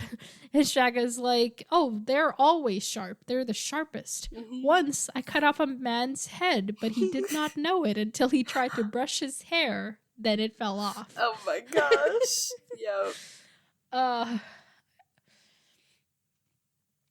Okay, so that night, at midnight, Tyrion takes the 2 people and knocks down Pycelle's door and finds him having sex with a serving girl. And this girl's like, poor thing, is just like so scared. It's like, please don't kill me. And he's like, I don't plan to, just like leave. And then he rounds up on Pycelle. This is when we figure out who he's gone to. Yeah. And he's like, what does the Citadel think of you having sex with serving wenches? Because maesters are also supposed to be, what's the word? Chaste? Is that the word? Like celibate, I guess? Celibate! That was the word. Thank you. Yeah. So he's like, what is this? And I guess we already knew about this because of that Sansa chapter where he was like, he was, wait, there was something, I can't remember what it was. What was it that with Sansa? Like when Sansa was like bare, like, because that whole, like, grief period when she was really going through it, and she was just, like, kind of sleeping, she had, like, kind of a memory of, like, him, like, touching her and stuff. Yeah. I think there was something, but it was just, yes, but it wasn't, like, straight up sex. Yeah. Oh, I can't remember what it was, but I know what you're talking about. Yeah. So he's a creep, and he's a creep who breaks the law. And what is Tyrion pretty much confronts him. He's like, dude, you only sent one of the letters, like. He gave the other to my sister, and Pycelle's like, but Varys, he was the one. Littlefinger. I love your impressions today. Thank you. I think it's my asthma that's bringing out the old man and stumbling old man in me. Oh my gosh. Yo. Hang on while I just have a cough. Oh my god. I think it's all that laughing we did at the beginning of the chapter that set it off. Oh no. Okay, I'm okay. Laughing is dangerous, man. Stay safe out there. Yeah, I should really keep an inhaler nearby when we're recording. Yeah. Okay, so this is where Tyrion lays it out. I tried to explain this to you, but I was not using good words. So Tyrion uses good words. He says, I told Varys that I was giving Prince Doran my nephew Tommen to foster. I told Littlefinger that I planned to wed Marcella to Lord Robert of the Eyrie. I told no one that I had offered Marcella to the Dornish. That truth was only in the letter I entrusted to you. So now you know how he got to this conclusion. Yeah. So, Pycelle's like, but it wasn't me. Varys. Yeah. And Tyrion's like, hey, Shagga, cut off his manhood and feed it to the goats. And Shagga's like, there are no goats. I just loved, I don't know what it was about this. Like, that's what makes him, stop and consider. Right, yeah. And Tyrion's just like, just make do. So he gets Shagga to cut off Pycelle's beard and slowly, very closely shave him. And when Pycelle sees the axe, he scrambles away and pees himself, and it's all gross. And also remember, Pycelle's just totally naked at this point. Yeah. I didn't like the gross imagery in my head. Yeah, I don't like it. So, Pycelle's just, freaked out at this point because he thinks he's gonna die. He's like, all I did for House Lannister! Lannister! It was all for Lannister! Oh my gosh. He reveals, "'Twas I who bid Aerys open the gates. For the realm! Oh my gosh. And Tyrion's like, wait, what? This is also news to Tyrion, because Tyrion was just a kid at that point. Yeah. So also news to us. Yeah, so he was already... What do you think about this? Why was he already on the Lannister side at that point? I mean, before all of this went down, Tywin was the hand, so maybe he right, because they were on the council together and But who even knows? Because the thing with the Maesters is that they give up their last names. Maybe he was a Lannister before he went to become a Maester. Who really knows? Right. What do you think? I don't know. I just think this undying loyalty he has for the Lannisters is just weird. Yeah, but also he's doesn't seem that good of a judge of, I don't know, because he's he's spying for Cersei on Tyrion, who is another Lannister. He's chosen Cersei over Tyrion here. Yeah. Why do you think that is? So maybe he's just, like, just because obsessed with Cersei then? But, like, maybe, I guess, like, Cersei... Maybe, like Cersei's been around longer. And maybe, like, because in Tywin's eyes, Cersei's, like, the more, like... Because, he's never... Do we know that? Sorry? Do we know that Tywin considers Cersei? Because, like, the whole reason he sent Tyrion to King's Landing was because Cersei was making such a mess of everything. Yeah, but I think up until that point, he, like, trusted Cersei. Oh, okay. All right, so Pycelle's working off of old information. Maybe? But, like... I don't know. It doesn't matter. Yeah. But basically, he thinks he's doing the right thing, and he thinks he's doing it for the Lannisters. Yeah. So, Tyrion's like, okay, how many people have you betrayed? Did you kill Robert? And, Pycelle's like, no, it was the boar. He died. I was... wounds smells bad out. I don't know what I'm doing. The meme making that sound is making my asthma worse as well. So. Oh no. I'm just making bad decisions today.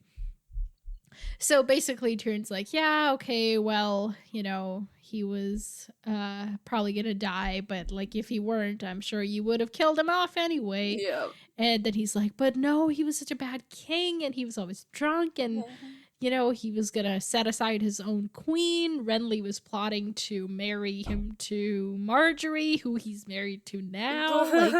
Yeah. Apparently everybody knew that. Really? Yeah. Not very smart plan. Yeah. And then Tyrion's like, okay, so what did Jon Arryn do or plot or know? And Pycelle's like, he knew about... And Tyrion's like, I know what he knew about because he doesn't, we all know what he knew about, but he doesn't want Shagga and Timett to know. Yeah. He was sending his wife back to the Eyrie and his son to be fostered on Dragonstone. He meant to act against them. Get it? Oh, wait, hold on. Remember, there's still, like, we don't know what this deal with... Yeah, the fostering thing. Yeah. Yeah, what was... Okay, so... They were... So we, like, initially we heard that Robert was going to foster Robert Arryn with Tywin Lannister. Right. But then we started hearing all this stuff about how Jon Arryn was going to foster him at Dragonstone with Stannis. Right.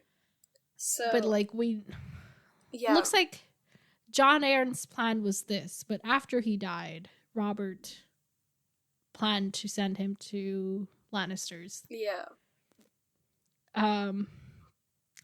So Tyrion's like, yeah, before he could do anything, you poisoned him. And Pycelle's like, no.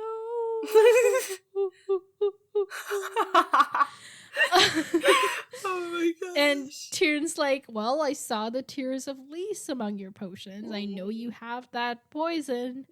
And you sent away his maester and made certain he died. And again, he's trying to, like, refuse, deny, blah, blah, blah. And Tyrion's like, no, shave him closer. And finally, Pycelle's like, yes, I did make sure he died. Duh. Because I was just going to say die. I forgot that it was in the past. Or oh my gosh. Words are hard. Aww. So basically, Maester Coleman was purging him of the poison, so I sent him away. And the queen needed Lord Arryn dead. She did not say so, could not. Varys was listening, always listening. But when I looked at her, I knew. It was not me who gave him the poison, though. I swear it. Varys. See, now I'm thinking, like, I feel like he just has a weird obsession with Cersei.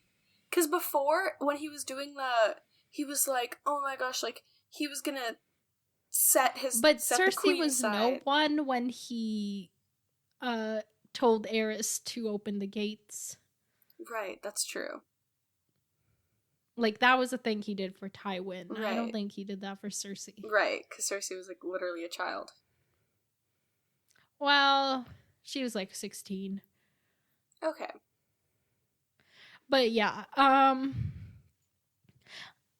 yes, so he says it was his boy, his squire, Hugh. He must surely have done it. Ask your sister, ask her. And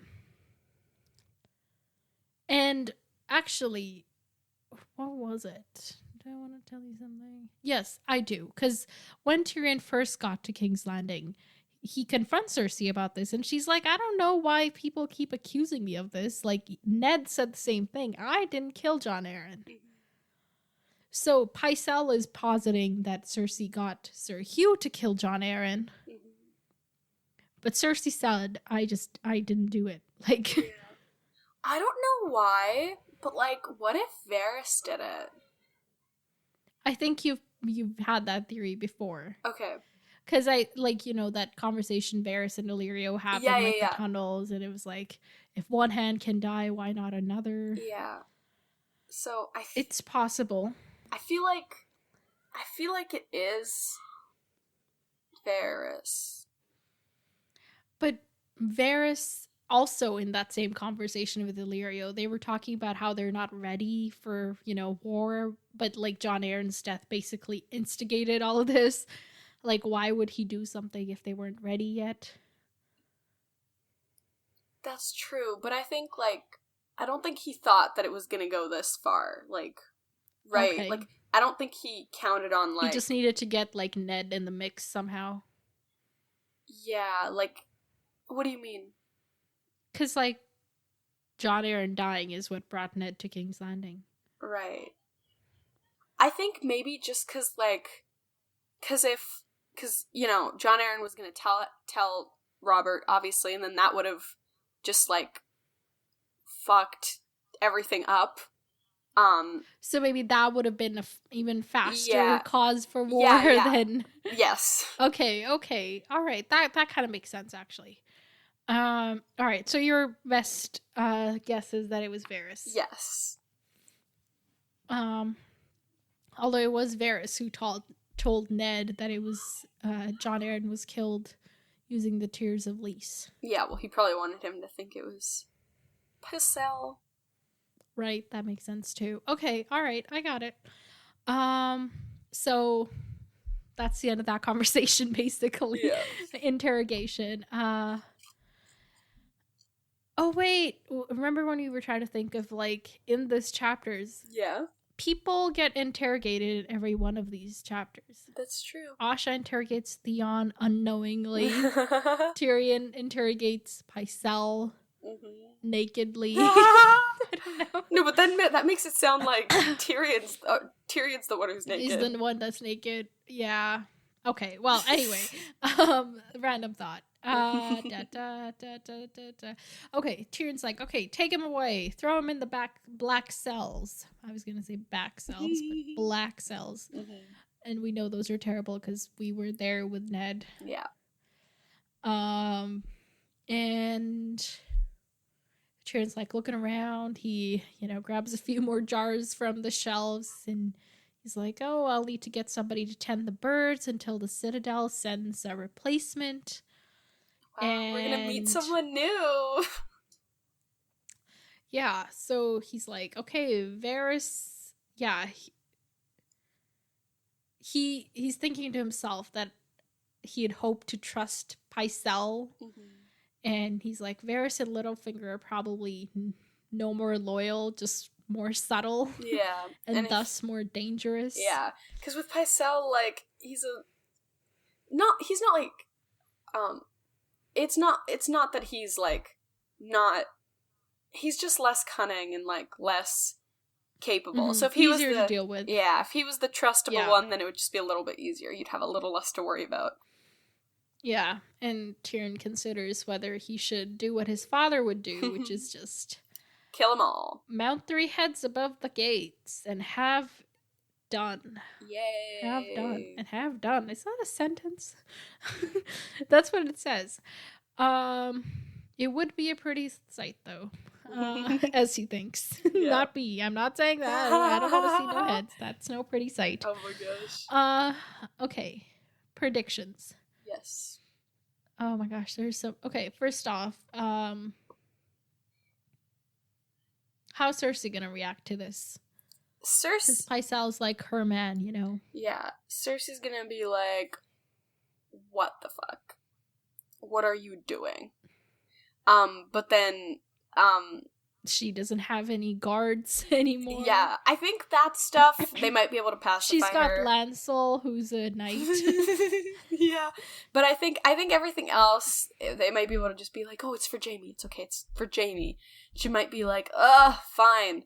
But then... Okay. And I think also since she has one of those stresses of, like, Stannis versus Renly is gone, so she's not as, like, strung up anymore.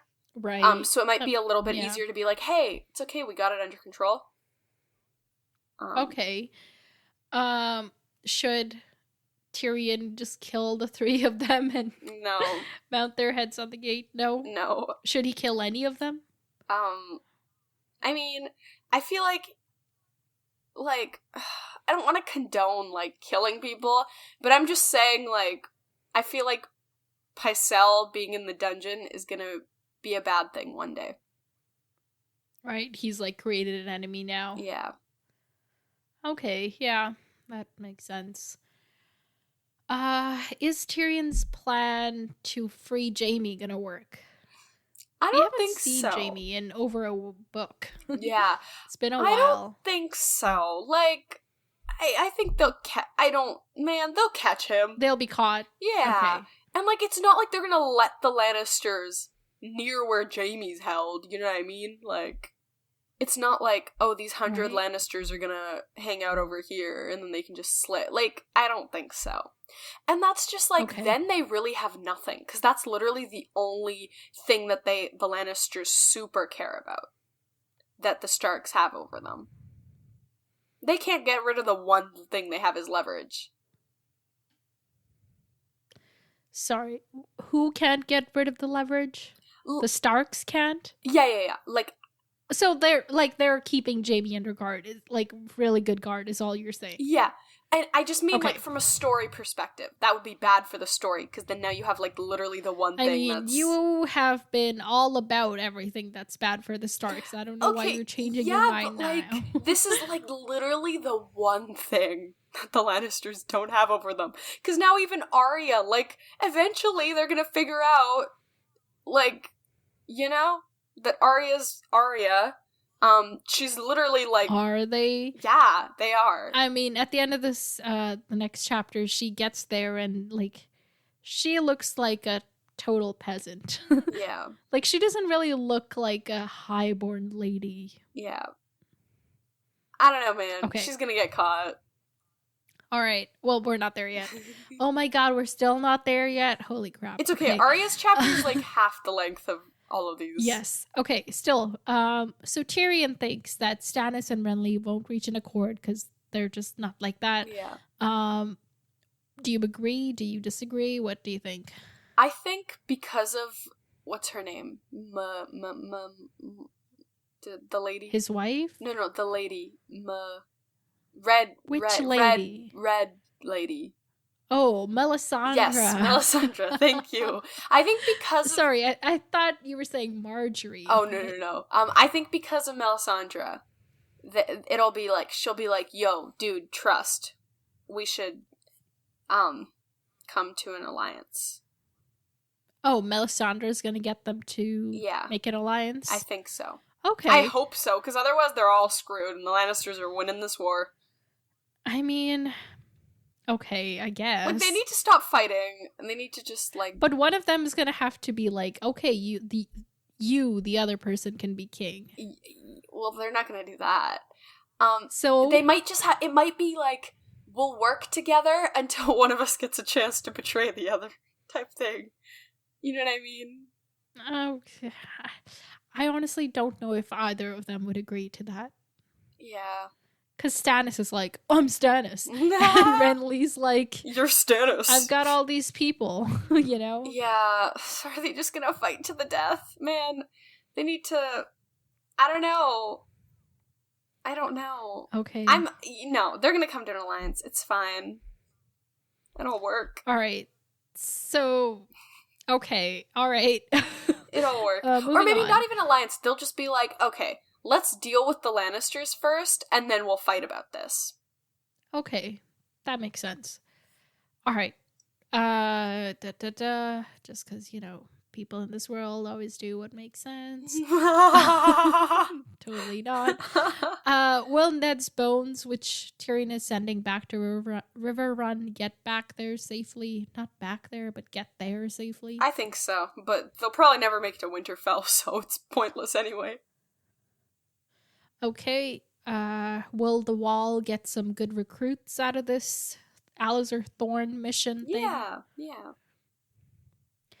Why do you think that hand rotted? Just because, it's been a while? I feel like it also might have to do, I'm trying to think. Yeah. So it could be because they're much further south, so, it's much warmer. Right, yeah. It rotted. But also, what if it's, a connection to magic? The others are in the north, and now it's, so far away that the Bluetooth connection has been broken. Oh my gosh. No, yeah. That could be... I mean, what? But the others have, the others used to rule the whole kingdom, right? That was a thing? I don't know. Okay. Maybe, yeah, that would be cool. If that was, a little thing. Yeah, anyway, I was trying to think, if there's more to this than just, he was just hanging out in a room for too long. Yeah.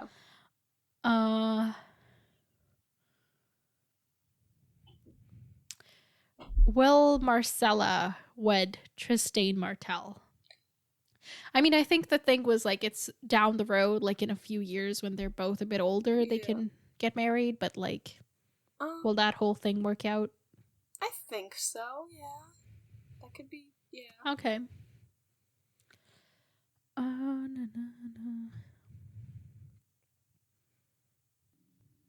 Will Shagga find a goat in King's Landing? I don't think so. Yeah, I think that's everything. Let's move on to Arya and get this episode wrapped. Yes. Okay. Go. No, wait, I'll go. I'll try to go. Okay. So, Arya is miserable. Yeah. And she's remembering they're on the road now to Harrenhal, but before they were on the road, they were in the village in the storehouse, and she's remembering how every day they were there, the mountain would come around and just randomly pick somebody, and it didn't matter if one girl tried to kind of secure her safety by sleeping with one of the soldiers for a few nights in a row. That didn't help her. One guy was all for Joffrey, but he was picked. Yep. This one mother was like, I'll tell you everything I know, just don't hurt my daughter. The next day, they picked her daughter. Yep. And so the mountain picks these people, and then they are questioned, aka tortured, by the tickler, they call him. His face was so ordinary and his garb so plain that Arya might have thought of him as one of the villagers before she had seen him at work. I don't like it. Oh, and they make everybody else watch, so thankfully there's no descriptions of this torture, just that nobody survives it. Yeah. No matter how hard they try. And they're asked the same questions every day. Was there gold hidden in the village? Silver? Gems? Was there more food? Where was Lord Beric Dondarrion? Which of the village folk had aided him? When he rode off, where did he go? How many men were with him? How many knights? How many bowmen? How many men-at-arms? How many were armed? How many were horsed? How many were wounded? What other enemy had they seen? How many? When? What banners did they fly? Where did they go? Was there gold hidden in the village? Silver? Gems? And so on, and so on, and so on. They asked the Dondarrion thing a bunch of times. Yeah. And they find a little bit of gold and silver. And they get mixed reports on Dondarrion. Basically, somebody's like, oh, he had 100 people. No, he basically barely had 10. And most of that was probably just if I give an answer, they won't kill me. Mm-hmm. Yeah.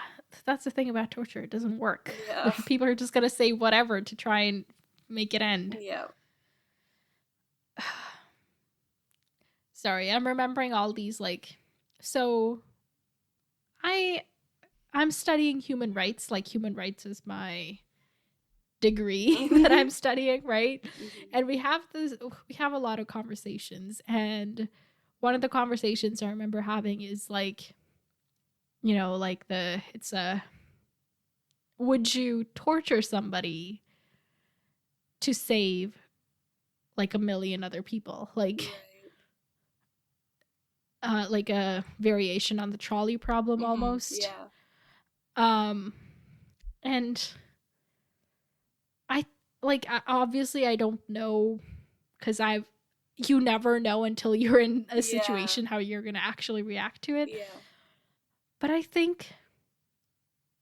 don't know if this makes me a good person or a bad person or what, but I think I could never torture anybody, like, even if it meant the death of 1 million people. Right.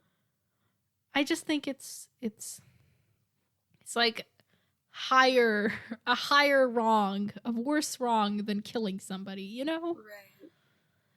I can see anyway, that. Okay, I don't know if I agree with that, but I see where you're coming from for sure. Yeah. And of course, I don't know, and I don't want to know. Yeah, definitely. So, oh my gosh. And yeah, this whole chapter made me like contemplate that even more. Yeah. Basically, you know, Arya, the whole chapter starts with Arya thought she'd known fear until she came upon this. So it's a nightmare. And there's just a lot of like little things in here that I was just like sad, continually sad. Yeah, she's people like, are being raped and killed left and right. Yeah, and even the things that like that are written, like just like Arya watched them die and did nothing. What good did it do you to be brave? I was like, because she like they're like can't breaking down her spirit. Yeah. At one point, they kill this one woman, and she's like, "Good thing they took Needle from me, because I would have been too strong-headed and just tried to kill the mountain, and they would have killed me too." Yeah. So there's like, you know, they're not allowed to talk, the prisoners, but occasionally they do. You know, these women are discussing like, you know, we didn't do anything. The Beric and his people came and took what they wanted, same as these people. And this other person's like, yeah, but they paid for what they took. And the woman's like, with paper, marks on a paper. Can I eat a bit of paper? Like, so they're using some kind of like arbitrary currency, like modern money. Yeah. Which, because so far the currency we know is like gold and silver and copper and whatever, which is like very literal. Yeah. That's true. Interesting. But this is just once again the thing of like it's just this gigantic frickin' disruption that you're causing, like no matter which side you're on. Like this war is just Yeah, and this one dude's like, yeah, if the old king were alive, he wouldn't stand for this. And Arya's like, oh, King Robert? And he's like, no, King Aerys. And we're like, wait, what? The Mad King? What? Yeah. It makes you wonder, because, like, how much do the regular people know about his doings, you know? I think to them it's just like, it's just... How much do we know about his doings? Do we know why he's called the Mad King? I don't think so. I don't remember, at least. Okay. All right. Do you know? Of course I know, but I'm not going to tell you. Oh my gosh. So we get, like, all the names of, like, the mountains, goons. There's the Tickler, of course. There's a guy named Raph the Sweetling. There's a guy named Polliver who's got Needle, and there's a couple more. There's a guy named Dunson who's got Gendry's bull's head. And I think the thing with King Aerys is like, even if they, like, kind of know what he's about, or if they kind of know what it's about, it's like that thing that happened in, like, the short story we read, where they were like, you're, like, no matter what, you're gonna be known as the guy who, like, killed, like, who got, the prince killed. So, whenever something, like, goes badly, people are always gonna be like, oh my gosh, if the prince was alive, this wouldn't have happened. Right. So, like, it's just, like, no matter what, and that's kind of, like, obviously in his case, he was a good person, and maybe that's true. Like, maybe he would have prevented something bad from happening, but it's just like a... It's also, I think, maybe what Eris did in his madness, maybe it affected, like, the higher-born, like, lords and ladies more than it did the regular people. Yeah. So if, like, the regular people's lives weren't disrupted like they are with this war, they would be like, oh yeah, I'm all about that king, you know? Definitely. So there's a guy named Shitmouth who has the foulest tongue, but he would give you an extra piece of bread if you asked. Okay. But others like Raff or Chiswick will just give you the back of their hand. So great. She's learning the abuse patterns of her abusers. Great. Yay. Oh my gosh, Kate, you need to stop laughing and you need to go get an inhaler.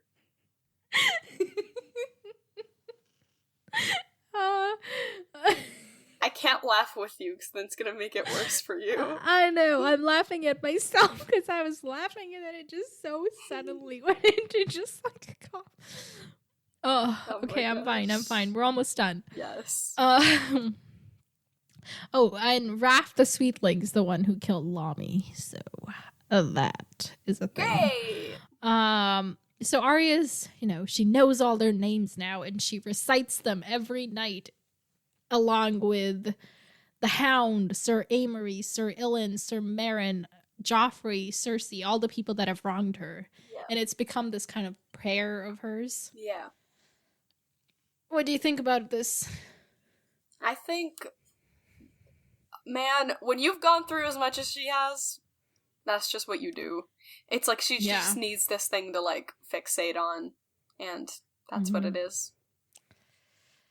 Yeah, it's just sad that this, like, 10-year-old is like, all my enemies. Yeah, and it's not even, like, fake. It's not like, 10-year-olds are like, I hate that person. They stole my sandwich. No, this is, like, legit. Yeah. Yeah. Anyway, so they are walking. And eventually they see Harrenhal off in the distance, and she's like, oh, there it is. Except it's so huge that it looks like there it is, but it's really there it is. Yeah, definitely. I don't know if I can articulate it that well. It's just really far. And they walk for a few days and finally get there. And it's so huge. And... oh, by the way, when they get there, she can tell that they're almost there because of the smell that all these people have from all the shit. So gross. Yeah. And Harrenhal is like, it's huge, but she's noting all the towers look like gnarled fingers because they melted due to dragon fire. Oh my gosh. Just the idea of towers melting like candles, Yeah, that's oh my gosh. And like so when they finally get there, they have this like oh my gosh, this annoyed me so much when they say this a few times where they're like, oh, like if you just serve the Lannisters like really loyally, that's not a word, with a lot of loyalty, there we go, you can like build your place and like you can like be happy and like the Lannisters will provide you with everything, and it's like, oh my gosh, that's literally not true. Just shut up. Like, you're gonna do what you want to do to whoever you want to do. Like, you're not gonna ugh. It just bugged me so much every time they said stuff like that. Yeah, so they get there and they are scrubbed down and inspected. And these women who are in charge are like, okay, so you go there. They're kind of like counting them off. And they're going to send Arya to the kitchens because they think her like hands have blisters from churning butter, but we know it's really from her needlework. Oh my gosh.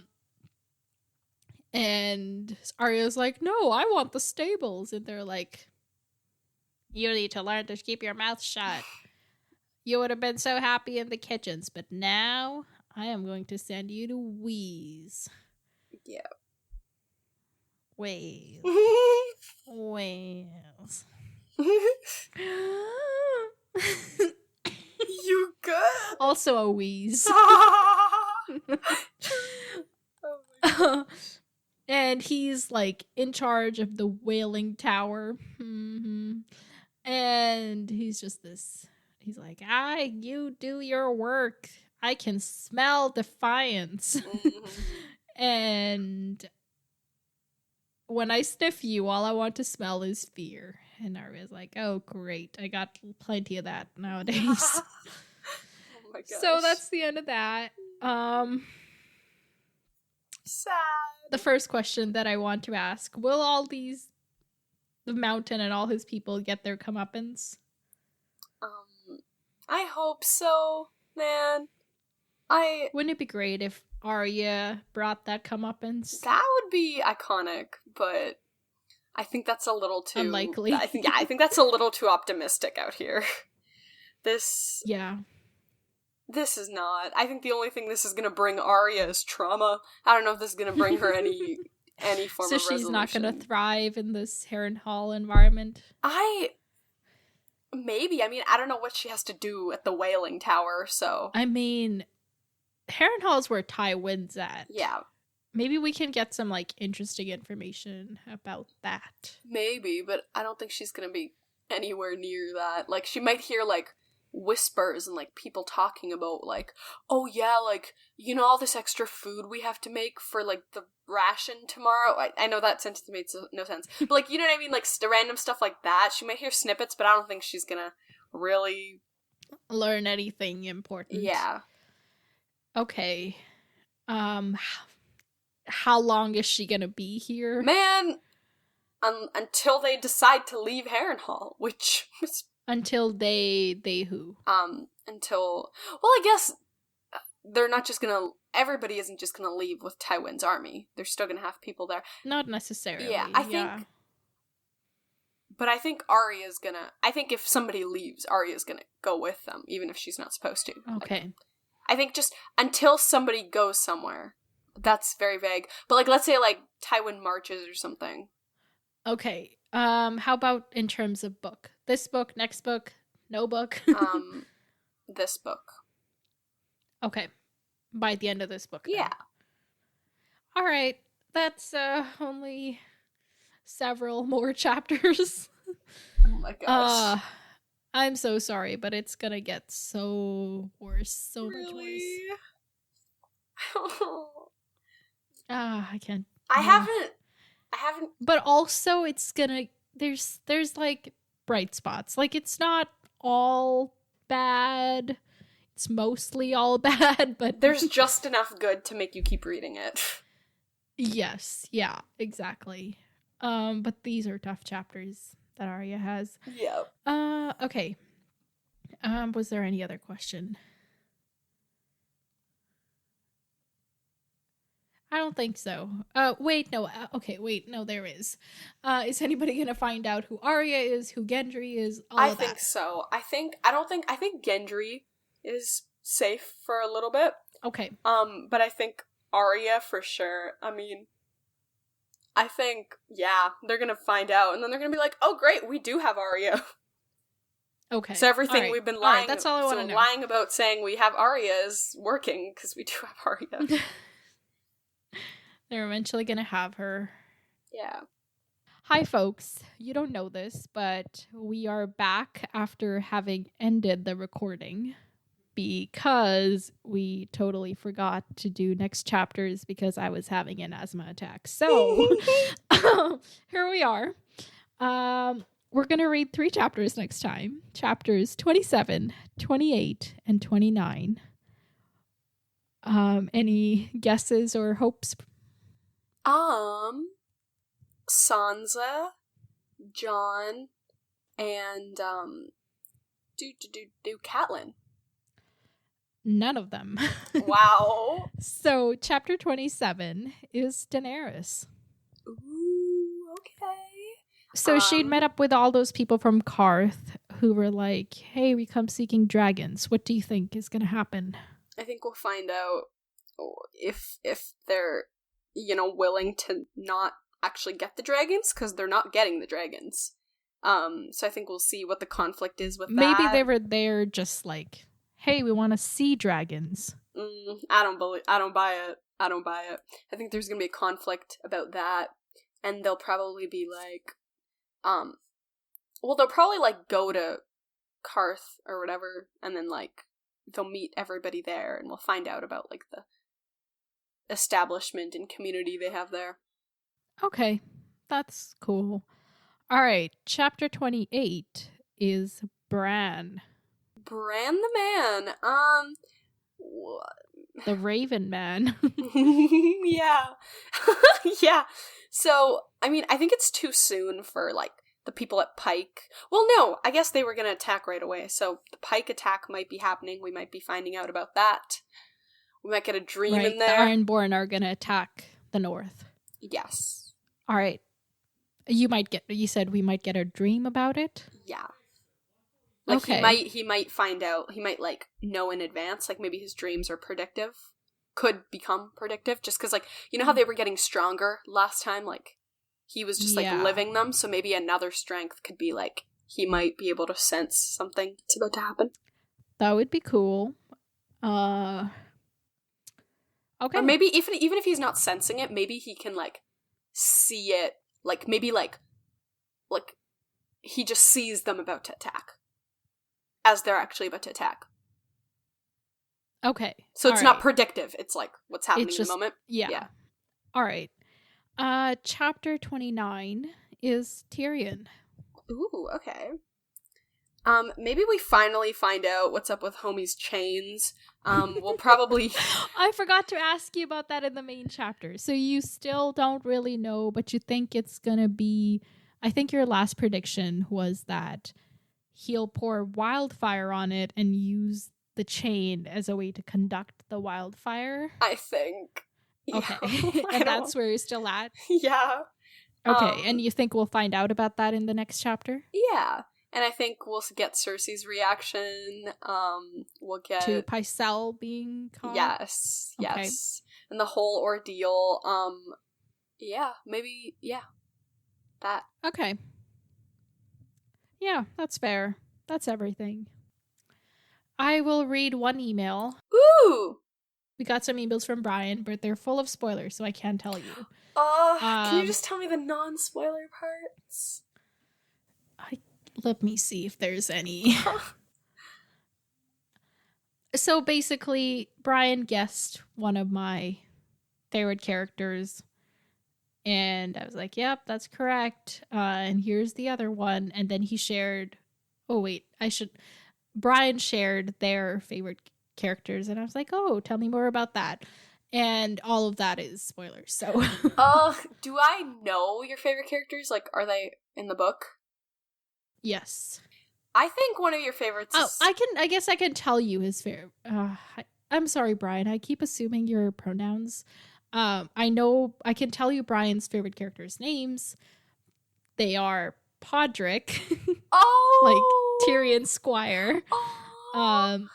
And Littlefinger. Okay. Oh!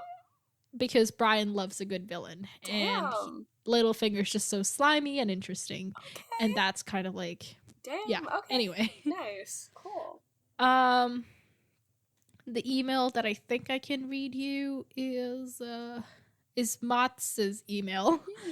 So this one doesn't have a subject. What the hell, Motz? No, but he says, hello there. I'm in the middle of listening to today's episode. So this was the last one. Oh. As I'm writing you this, I feel like I should have probably waited until I finish it, but I'm really excited and couldn't wait. So, hang on. All right. Firstly, I am so excited that you've finally met Brienne the badass. remember we met Brienne in Catelyn's chapter? Who is that? Brienne, the fighting lady. Oh, yeah, the one where Catelyn was like, oh my gosh, she's so ugly, she must be so sad, right? Yeah, and Mott says she's one of my favorite characters, quite unlike a certain someone whose name will remain unspoken. Theon. Oh my gosh. Oh my gosh, yeah, she was so cool. Yeah. After sending me this email, Mats also sent me a DM and was like, okay, I finished listening to the whole episode and you got to Ola's email, and I feel like I made a mistake with all that Theon slander in my email. Oh my gosh. But anyway, so that's funny. Also, unlike another character you met in this episode, Craster. What an absolute fuckhead. Very much so. Anyway, I love Brienne so much. I'm so excited that she's in the story now. Yeah, she's cool. very cool. We like her. Yeah. Secondly, I love Dolorous Ed so much. He's so funny. Easily one of my favorite parts of Jon's POV chapters, and low-key one of my favorite characters in the series. Damn. In the series. Ran out of air there. Lastly, I wanted to thank you both for this podcast. It is the absolute highlight of the day when I can sit down and put on the latest episode of this show. Y'all are truly the highlight of my day. Oh, thank you, Matt. That's so sweet. Your emails are the highlight of my day. So. Oh my gosh, thank you so much. He continues, sorry about the lack of actual insight in my emails, but it's difficult when I have to be careful not to spoil things. Don't I know it? Also, my head is mostly filled with nonsense. Don't I also know that? Me too, buddy. And that's probably an even bigger reason. I hope y'all are having a wonderful day. Best wishes, Mats. Oh my gosh. Okay. That's funny. I agree with you, Mats, so I would never judge you for that. Yeah. Sorry. Guys, still Nav is having breathing. an asthma attack. Homie, you need to go get that inhaler. In a couple minutes. Oh in a couple my minutes. Last thing I want to discuss, because this is a long episode anyway, so why not just add it on here? I'm considering creating a Discord server. See, the reason I haven't done this is because I'm not well-versed Discord savvy, so I don't know what the terms are. So I think the whole thing is called a server. Yeah, and then within individual topics are called channels. Yes. And I was thinking we could have like 2 main channels, one with spoilers, one without spoilers, in which Harmuth can also interact with listeners. Yeah. Now, this would mean that I would have to put aside my trust issues and trust that people will not spoil her. Yes. But I'm thinking about it, is all I'm saying. And I will probably need help setting it up because I don't know what the fuck I'm doing. And yeah, we've just been getting more people like interacting, and I think they might want to interact with each other and not just like individually with me, so I think that might be cool. Yeah. Let us know what you think. Email us popculturesymposium@gmail.com, and our Instagram it's @popculturesymposium. Okay, that's all I can talk about today. Yes. That's literally all I can say. Muster the breath for. Yeah. Until next time, farewell, my friends. Talk to you later.